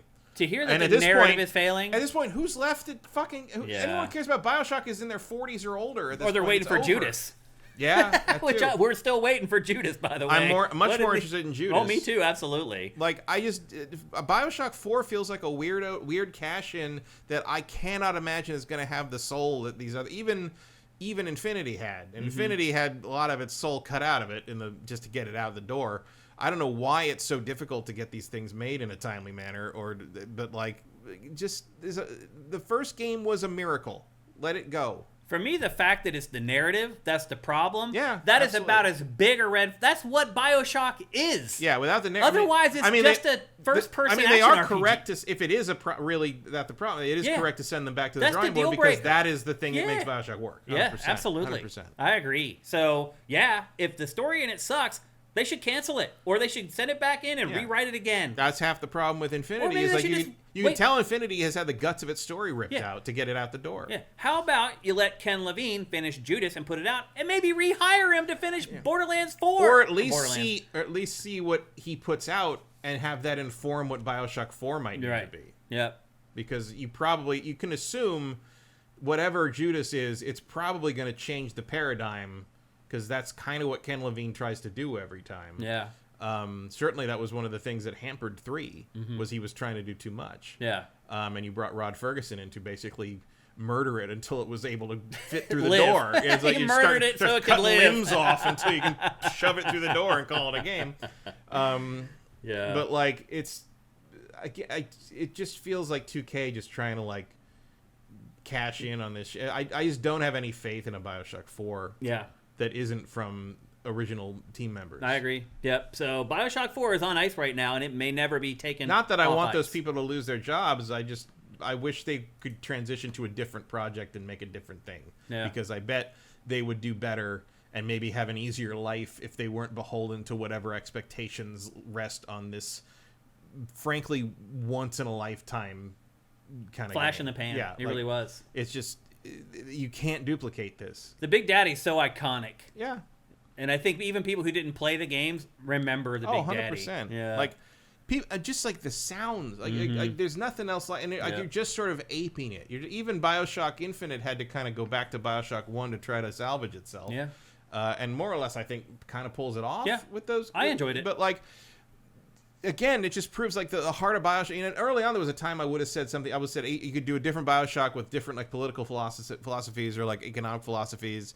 You did objectivism. You could do communism. You did American exceptionalism. You could do you could take a bunch of stuff on. Mm-hmm. You really want to have some balls, you take on Scientology. Yeah. But, like... you just end up disappearing somewhere. Enjoy the launch weekend, because that's all you're going to get. But, like, clearly that's not how it works, because no one's been able to duplicate it. Even the people that made the original couldn't duplicate it. On YouTube, Michael Santiago says, I have a feeling there will be an article on the troubles developing Judas. We haven't heard a peep from Levine. It has been a long time. It has. I mean, I agree with you, Michael. I think that's going to happen. Yeah. And there was someone in one of the viewers in the chat. Shora. He worked on it and doesn't work there anymore. And he was saying that this was like 2 years ago or maybe longer. He's like, oh, it's closer than you think. And here we are. And he doesn't work there anymore either. Mm-hmm. So I don't know what's going on there. I agree with you, Michael. There's something funky going on with Judas. But bottom line is, if the story sucks for BioShock 4, they did the right thing by killing it. Honestly, if you want to play an immersive sim, just go get that Night Dive remake of System Shock 2 that came out about a month ago. Which is the best, maybe, of them all. Yeah, you're not going to get... I mean, I do like BioShock a little more, just because I think it plays better. Mm-hmm. But in terms of, like, story and immersion and just, like, sort of impact, you're never going to top System Shock 2. Agreed. Yep. All right, next up on the lightning round. At the very least, everybody needs to experience Showdown. Yeah. I mean, one of the all-time great villains in all of gaming. Seriously, yep. Next up, Moore's Law, a YouTube channel, came out this week and said that it has exclusive information on the PlayStation 6. It claims that it gained access to an AMD presentation made to PlayStation in 2023 that outlines that the PlayStation 6 will come in 2027 and it will be around $600. Mm-hmm. And so it'll be less than the Pro? Yes, that's what he's saying. And the PlayStation handheld that's coming up will be positioned to compete with Switch 2. So it's not going to be some pie-in-the-sky $1,000 handheld. It's going to be mid-level power for around the same price Series S. as Switch 2, kinda. What do you think about all that? The handheld thing if they're going to insist on doing a handheld, that sounds pretty believable. That's the right tactic. Yeah, I think that's really your only tactic. Mm-hmm. The PS6 thing is bullshit. Yeah. I don't believe that for one second. Now, here's one thing I'll say, Matt. Too soon and too cheap. Too cheap. So this presentation was given in 2023, before Trump's tariffs and everything went to hell. And so that could have been the plan in 2023. My guess is their initial plan was probably to not sell the PS5 Pro for $700 either. Probably not. And that's where it is now. So this could be legit from 2023. Mm-hmm. I agree with you. I think all the things that have happened since 2023, there's no way in hell. Yeah, I think 2023 inside information is not really relevant anymore. Relevant at this point. Because nobody could have seen what's happening. Right. See also the Insomniac leak. Right. Which clearly does not have a whole lot of relation to reality anymore. It doesn't. Even if it was accurate at the time. Right. Yep. Because all that stuff, we should be playing like a Fantastic Four game right now, right? According to those leaks. No, there was no Fantastic Four. I thought there was. There was supposed to be a Venom game coming this year, which clearly But now the movie's killed. canceled. And there was also supposed to be 2 more Spider-Man 2 DLCs. Right. And they announced that those aren't coming. And Wolverine was supposed to be the end of next year. Right. So Which still could maybe happen. Yeah. But we just haven't heard anything. But clearly there's no Venom game this year. Yeah. Clearly there's probably not going to be one. All the Spider-Man 2 stuff was aborted before anything, which is too bad because some of that DLC seemed interesting. Yeah. So I would say 2027, there's a 25% chance of that. But $600? No way in hell. No. How could you ever rationalize them selling it for cheaper than the PS5 they keep raising Pro? the PS5 price. Like, come on. Yeah. So anyway, again, that came from a YouTube channel called maybe Moore's in Law. 2023 money. Yeah. Adjust that for inflation. Maybe you got a price there. So I don't think it's fake. Like, I don't think he made up the report. I just think it doesn't. It's outdated at this point, and nobody could have foreseen what's been happening for the last 7 months in America. I mean, stuff that happened last week is outdated now. Stuff that happened in 2023 might as well be another universe. I couldn't have foreseen all the stuff that happened yesterday. Right. So Actually, some of the stuff I saw when I woke up today, I couldn't believe it happened. So yeah, I mean, everything's just out the window now. I Googled something yesterday, and it was literally like, what my question. I don't remember what it was like. What is the best way to get cat poop off their leg? But one of the autocompletes after I'd gotten through because my cat had diarrhea. It was very messy. Yeah. But I was like, what is the... And one of the autocompletes was, what is the Epstein news for today? Which means enough people are Googling that it is an automatic suggestion to me if I just type those words in. So yes, things change very rapidly right now. Yeah. And I don't think an AMD presentation from 2023 is really the thing to base certainly not to base your saving habits for the PS6 off. Yeah. Yep. Okay, next up in the lightning round. Microsoft shared some of its financials this week and actually kind of cracked open the door to give us a glimpse at what's going on with Game Pass. First of all, Matt, Microsoft is the #1 publisher on PlayStation. It's a little embarrassing. And let's be honest, Matt, I don't think that's ever going to change. Maybe not. Maybe never. Because no other publishers are putting out more than a few games a year now. And Microsoft is going to put out 8 to 10 probably every year. For a couple of years. Maybe not all bangers, but 8 to 10. And those games are going to sell. And they're going to sell well on PlayStation 5. Xbox, Microsoft could be the leading publisher on PlayStation 5. It's funny that it turned out that the issue wasn't Microsoft's games. It was just that nobody wanted to buy an Xbox. Yeah. They love the games. Yeah, They're eating them up. Put them on other platforms. Look at those Forza Horizon sales. Look at all that free money. It's crazy. It's crazy that Microsoft is somewhere the in there. biggest publisher. Microsoft's just like, why weren't we doing this years ago? I mean, like, what? 10 years ago, it could have been EA or Ubisoft. But now, with the way things are, it's Microsoft. It's very funny. Mind-blowing. And in a year where Sony's output is so low. It's crazy. And then the other crazy part is that they shared that Game Pass is now generating $5 billion a year. So I did the math. And if you just divide that by $20 a month, that comes out to 21 million subscribers at $20 a month. Now, obviously, there's a lot of people who are paying $11 for the PC version, but that shows you that 30 million-ish number is accurate. Like, they have 30 to 35 million Game Pass subscribers at this point, and it hasn't grown in years. It's crazy. I wish I had something that stagnated right. and made maybe $5 billion a year. But then you start thinking about the overhead that sure. I mean, but still, that's a lot of money. You got something making you $5 billion a year, and everyone's reaction is like, it sucks. Like, what's going on? Come on, people.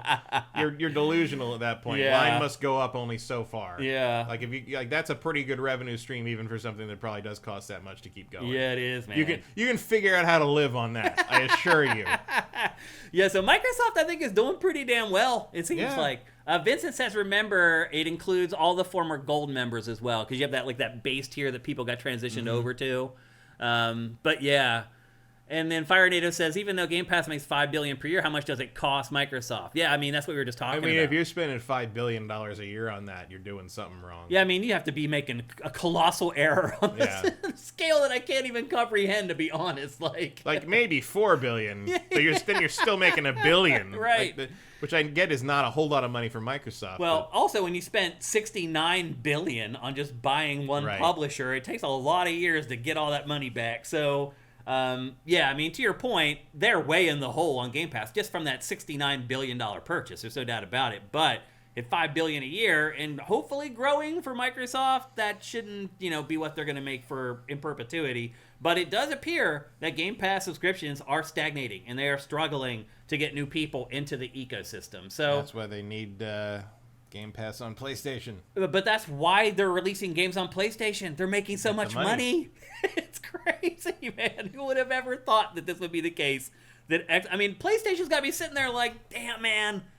They're doing the math. They're like, holy crap, Xbox is making so much money off of us. And that's probably why they hired that position that we talked about in last week's episode. Yeah, well, they need to have a triumphant video. We need to do that. But the problem for them is nobody owns an Xbox. Right. So no one's going to buy their games on Xbox. They need to have a triumphant video, but they're not going to have a triumphant video until they learn how to play their instruments, and that is why they need Eddie Van Halen. Right. There you go. That's a great analogy, by the way. So anyway. Wild Stallions, biggest publisher on PlayStation. It's just total madness right now in the industry. It's crazy. Who could have ever dreamed we'd be at this place?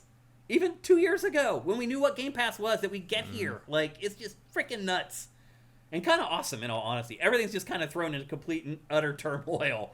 Next up in the lightning round, previews went out for Silent Hill F this week, and they were pretty much all glowing. People are liking this game, but here's the thing, You Matt. almost want it to be bad so you can title your review Silent Hill F this. Seriously. But here's the thing.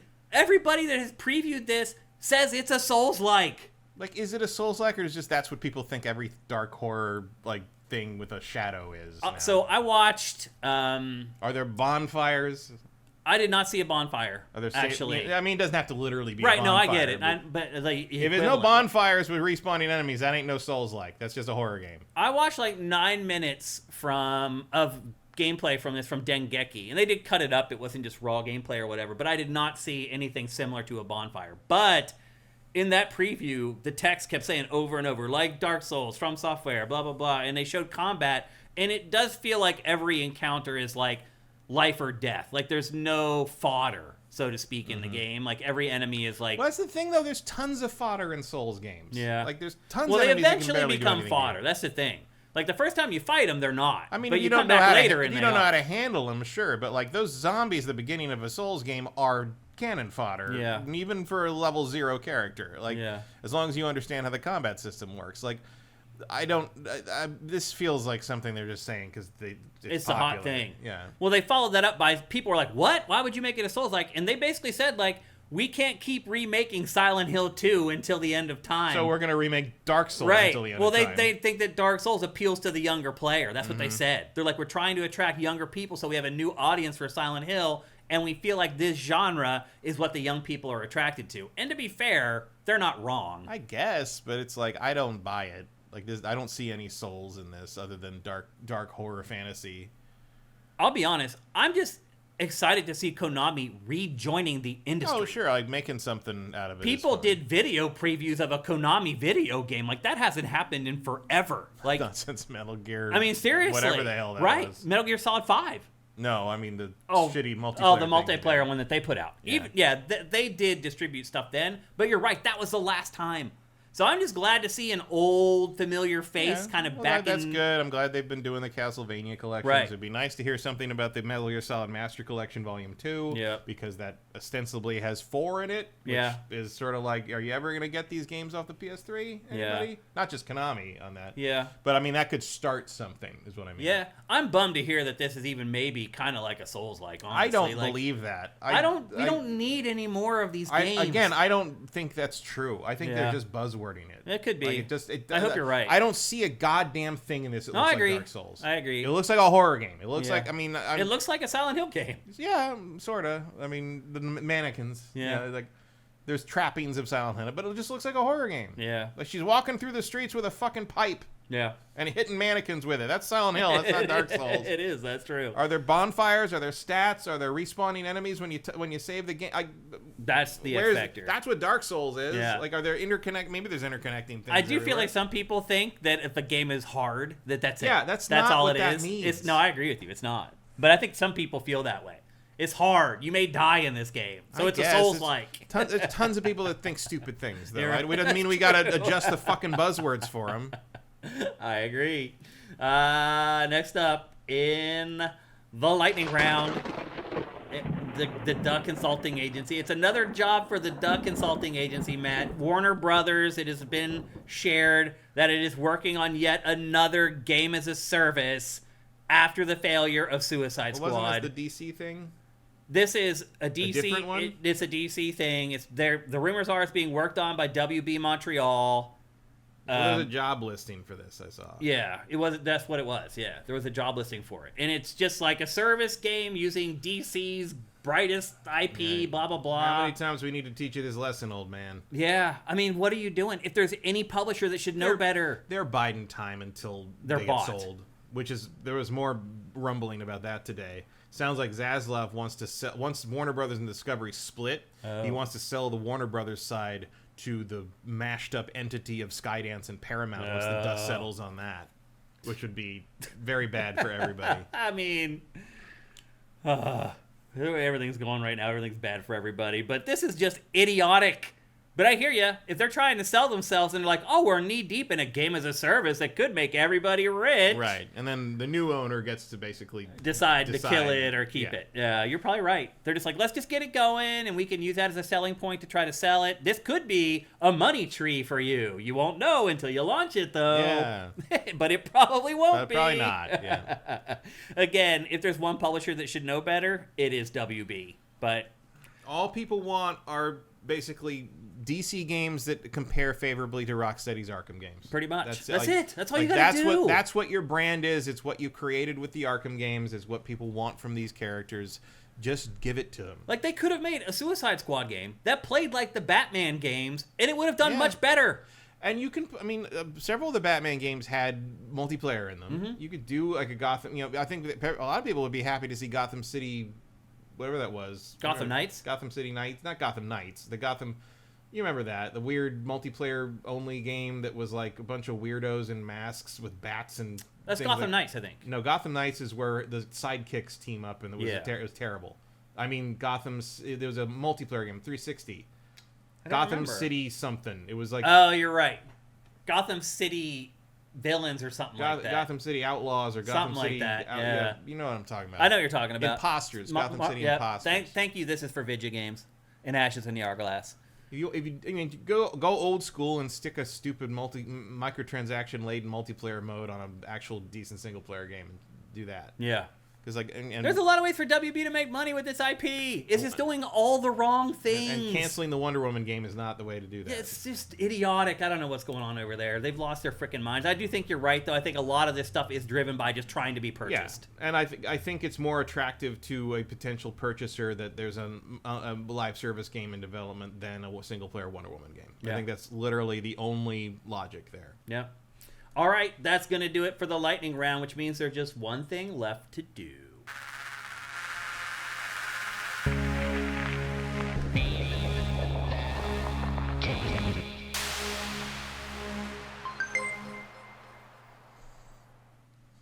That's right. It's time for Name That Game Tune, brought to you by Soundwizardry.com, the absolute wizards in audio. If you're working on a video game right now and your sound team sucks and they're not working out, and you're like, what can we do, though? We're so far into this project. We can't bail on them now. Yes, you can. You can call Soundwizardry.com and immediately upgrade your sound team. They'll come in, they'll fix it, get it figured out, and they'll make your game a Game of the Year contender. They have done it over and over again. Go to Soundwizardry.com. There's tons of contact information there to get in touch with Glenn and crew. Most importantly, they are just awesome people to work with. I know I say it every time because I mean it.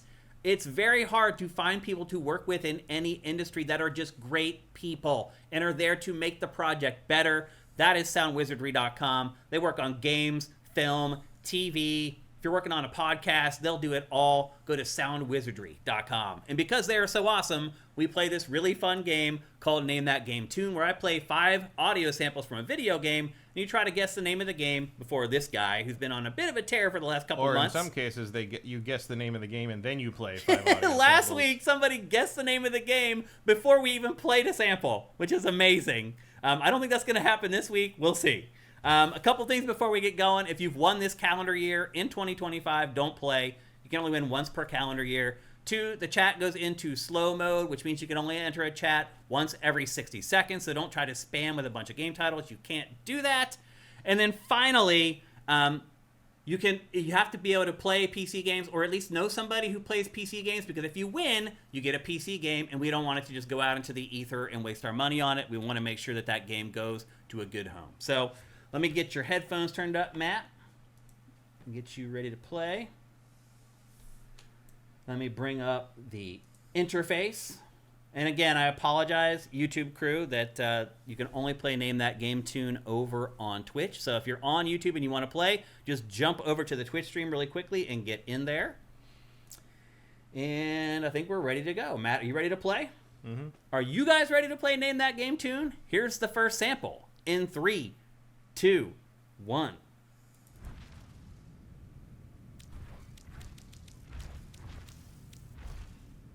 Vincent says, clearly it's King Kong's time. Shadow of the Colossus. No, not Shadow of the Colossus. I should probably play that one again. It's really short.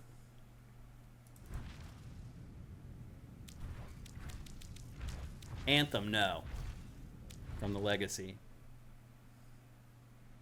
Blades of Steel, no. Dead Space 2, no. Part of me wants to say Biomutant, but you already did that one. I did, yeah. It's good that you remember that, actually. Dead Space 2, no. Hold on. We lost somebody there because their message got... Vincent let it go through. Oh, okay, good. Monster Hunter Tribes, no. Lair, no. Darksiders, no. MGS5, Monster is bullying no. now? I guess. I mean, they definitely err on the side of caution on Twitch. Let me go back. Lair, no. Darksiders, no. MGS5, no. Dead Space 2, no. Blades of Steel. Okay, I got them all. Enslaved, no. Metroid Remake, no. Mavis Beacon teaches typing, no. Any other guesses before we go on to the second sample? You remember that video game title generator from way back in the day? Yeah, I do remember that. My favorite one I ever got was Mavis Beacon teaches punching. Oh, really? That's pretty good. Okay, was that the last guess? I think so. All right, here comes the second sample in 3, 2, 1. I'll play it again.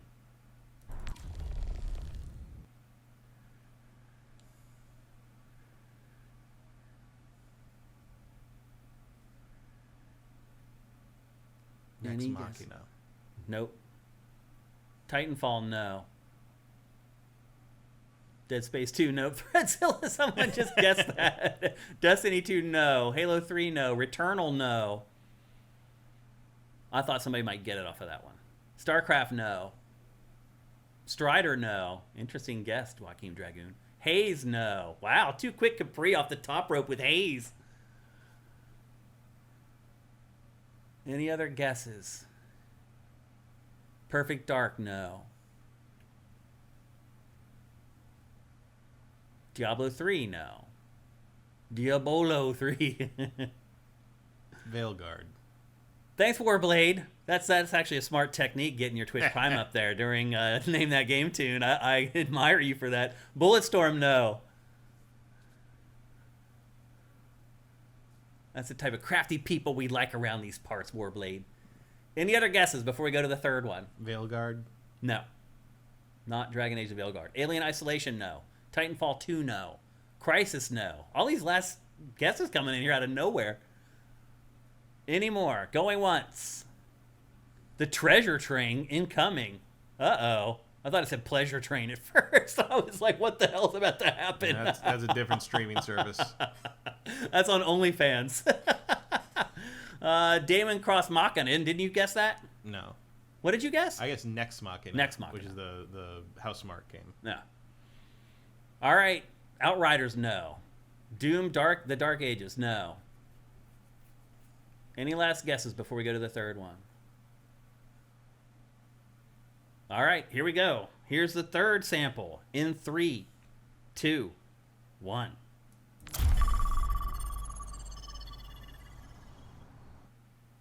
Only playing that one once. JM Rain gifted 5 subs. You're the man, dude. Thank you. That's freaking awesome. Thanks, man. It's freaking great. Pleasure Train. Everyone's talking about the Knack. Pleasure Train. Get a guess of Knack. The problem is I can't see the guesses the now. Observer, Doom 2016. How do I, oh You no. cannot. I Now shouldn't look have what you done did. that. Hit the up arrow. There we go. Okay. Thank you, JM Rain. That's awesome, man. Appreciate it. Okay. Knack, no. Pleasure Train, no. Returnal, no. Bug, Sega Saturn, no. Metroid Dread, no. The Observer, no. Doom 2016, no. The Ultras, no. Splinter Cell Blacklist. Wow, a lot of guesses from this. No. Doom Eternal, no. Prey, the newer one, no. 2017. It's so obvious now. I can't play. Oh, Pinball Fantasy, no. Oh, there's more. Oh, that was it, I guess. Okay. All right. Any last guesses from that third sample? I'm surprised anybody got it yet. Ratchet and Clank Booty. Nope. Quest for Booty, I think is what that one is. Avatar Frontiers of Pandora. No. Deus Ex Mankind Divided. No.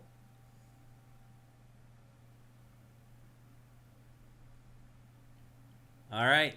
Going to the fourth sample. All right, I did a pretty good job this week. And here it is in Cyberpunk 2077. No. And here's the new sample in 3, 2, 1. I'll play that one again.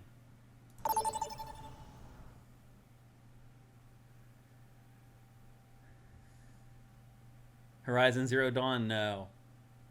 Rockstar Table Tennis, no. Horizon Forbidden West, no. Recore, no. Wow, I'm surprised people haven't got this already. Pikmin 4, no.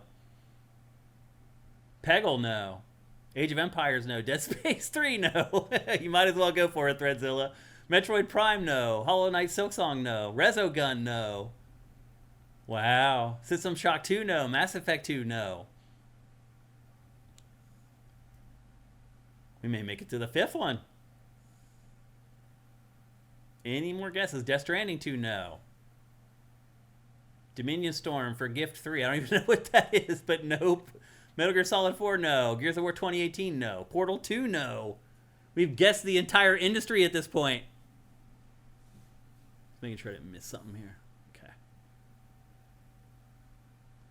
Death Stranding, no. All right. I think we're going to the fifth one. Prey 2017, no. Someone already guessed that. Evil Within 2, no.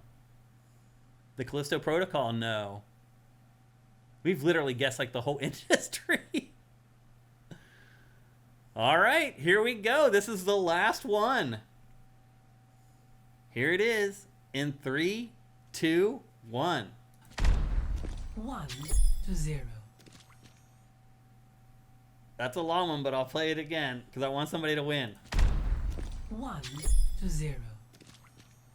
Hexic 2, no. Donkey Kong 2, no. Concord, no. Rocket League, no. Paladin, no. Overwatch, no.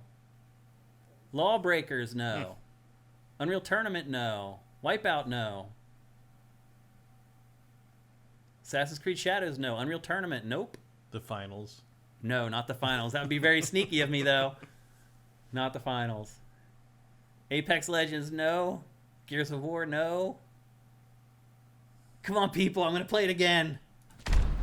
1 to 0. Let it absorb into your mind. Starsiege Tribes, nope. Someday Starsiege Tribes will be in this. I guarantee you that. Tribes, nope. Star Wars Outlaws, nope. Oh, man. Destiny 2, no. Hybrid Heaven, no. Oh, people, I can't believe it. We're going to have no winner. Let Swan Senpai loose. Yeah. Callisto Protocol, someone guessed that already. StarCraft, no. Valorant, no. Civ 7, no. Quake 3, no. Rematch, no. Surgeon Ed, first time chat. What's up, brah? Welcome to the chat world of GameFace. Any last guesses? X-Defiant. Nope. That would be a good one, too, though. Metal Gear Solid, no. Fragpunk, no. Unreal, no. Wow. I can't believe nobody got this.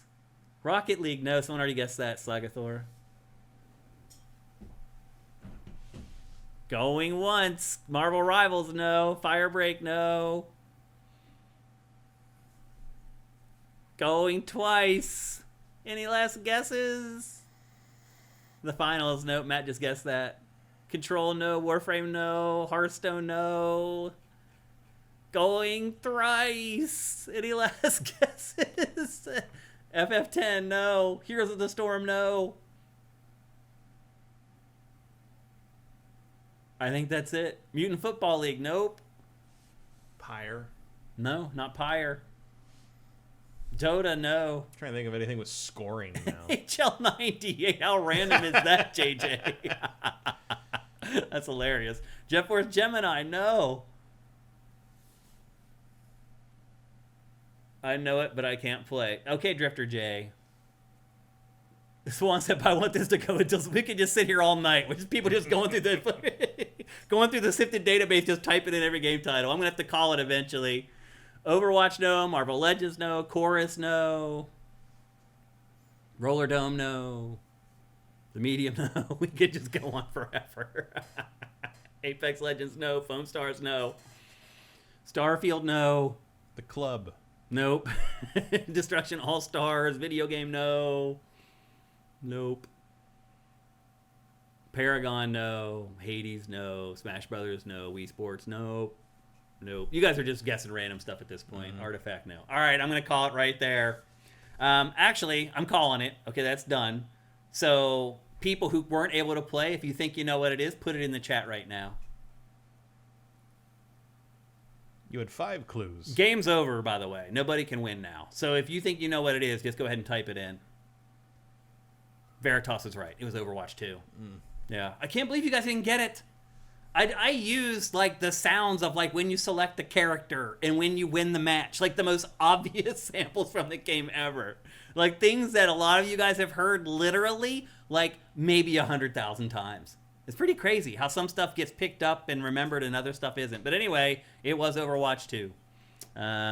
Several of you guys guessed Overwatch. And I have to be very careful when I say no to those because I don't want to give you the hint that you're close. Yeah, people named Overwatch, but it's Overwatch 2. And the sound effects are different for Overwatch 2 versus Overwatch 1. So, anyway. All right. Good effort, guys. But I finally stumped you. It's been a while. Oh, Yo Shine Bright says Overwatch 1, and they were merged, though. But there were changes to Overwatch 2 that were different from Overwatch 1. They're not the same. So, anyway, nice effort, guys. It's been the first time we stumped everybody in how long, Matt? I can't even remember. Yeah, that should concern anyone who's doing Overwatch 2 right now. Right. Actually, that's a good point. That whoever does the audio in Overwatch 2 is probably like, damn. People heard this a bunch of times, and they still don't remember it. All right, that's going to do it for GameFace episode 445 right here on Sifted Games at Sifted.net. Again, we are supported 100% pretty much at patreon.com/Sifted. That's SIFTD. Head on over there, pledge $5 a month or more, and you're going to get all our content way earlier than a lot of gaming Patreons. We definitely hook up our patrons as much as we can. We'd appreciate it very much. If you don't have any money, but you are an Amazon Prime subscriber, go down below in the clip description and figure out how to connect your accounts, your Twitch and your Amazon accounts. And then every month, you can give us a free $2.50 just by clicking like 3 times. It's that easy. And you can get Packed or Factor a week early at our Twitch channel if you do that. If you don't have any money and you aren't a subscriber to Amazon Prime, I'm kind of starting to think about maybe dropping my Amazon Prime subscription, to be honest, Matt, because I don't really get much out of it anymore. But if you don't have either of those, you can still help us in a bunch of different ways. Just like the show, comment on the show, share the show on social media. I do see a lot of you guys when inevitably, like every week, it feels like somebody famous or whatever says, hey, give me some new podcasts to listen to. And I'd see you guys. A lot of you guys will suggest like GameFace or whatever. Keep doing that. Like if you don't have any money, you can't help us financially. That's a great way to help us. Go into those threads and say, man, you guys are missing out on GameFace. It's the best gaming podcast on the planet. I watch it every week. I can't wait for each episode. You know what to do. So anyway, there's a bunch of ways that you can help us. We'd appreciate all of it. Next week, Matt, what do we got? We got Mafia? Sure. The Old Country, I think, is next week. And if you say so. What'd you say? If you say so. I think it comes out on the 7th or the 8th or something like that. Yeah, I don't remember. Yeah. So anyway, we're in the dog days of summer right now, but we're very close to getting to Q4. Also, before I go, do not forget to go ask questions for Packed or Factor right now. You can do that everywhere. You can do that on our YouTube channel, on Twitter, on Blue Sky, on Sifted, on our Patreon. You can go anywhere and ask questions. Please do. We're shooting that on Thursday, so we have all day today and then all day tomorrow to get questions before we have to go and shoot. So we'd appreciate that very much. So we'll be back here next Tuesday at twitch.tv/SiftedGames at 1 p.m. Pacific, 4 p.m. Eastern. Until then, have yourselves an awesome week filled with awesome games. GameFace is up and out.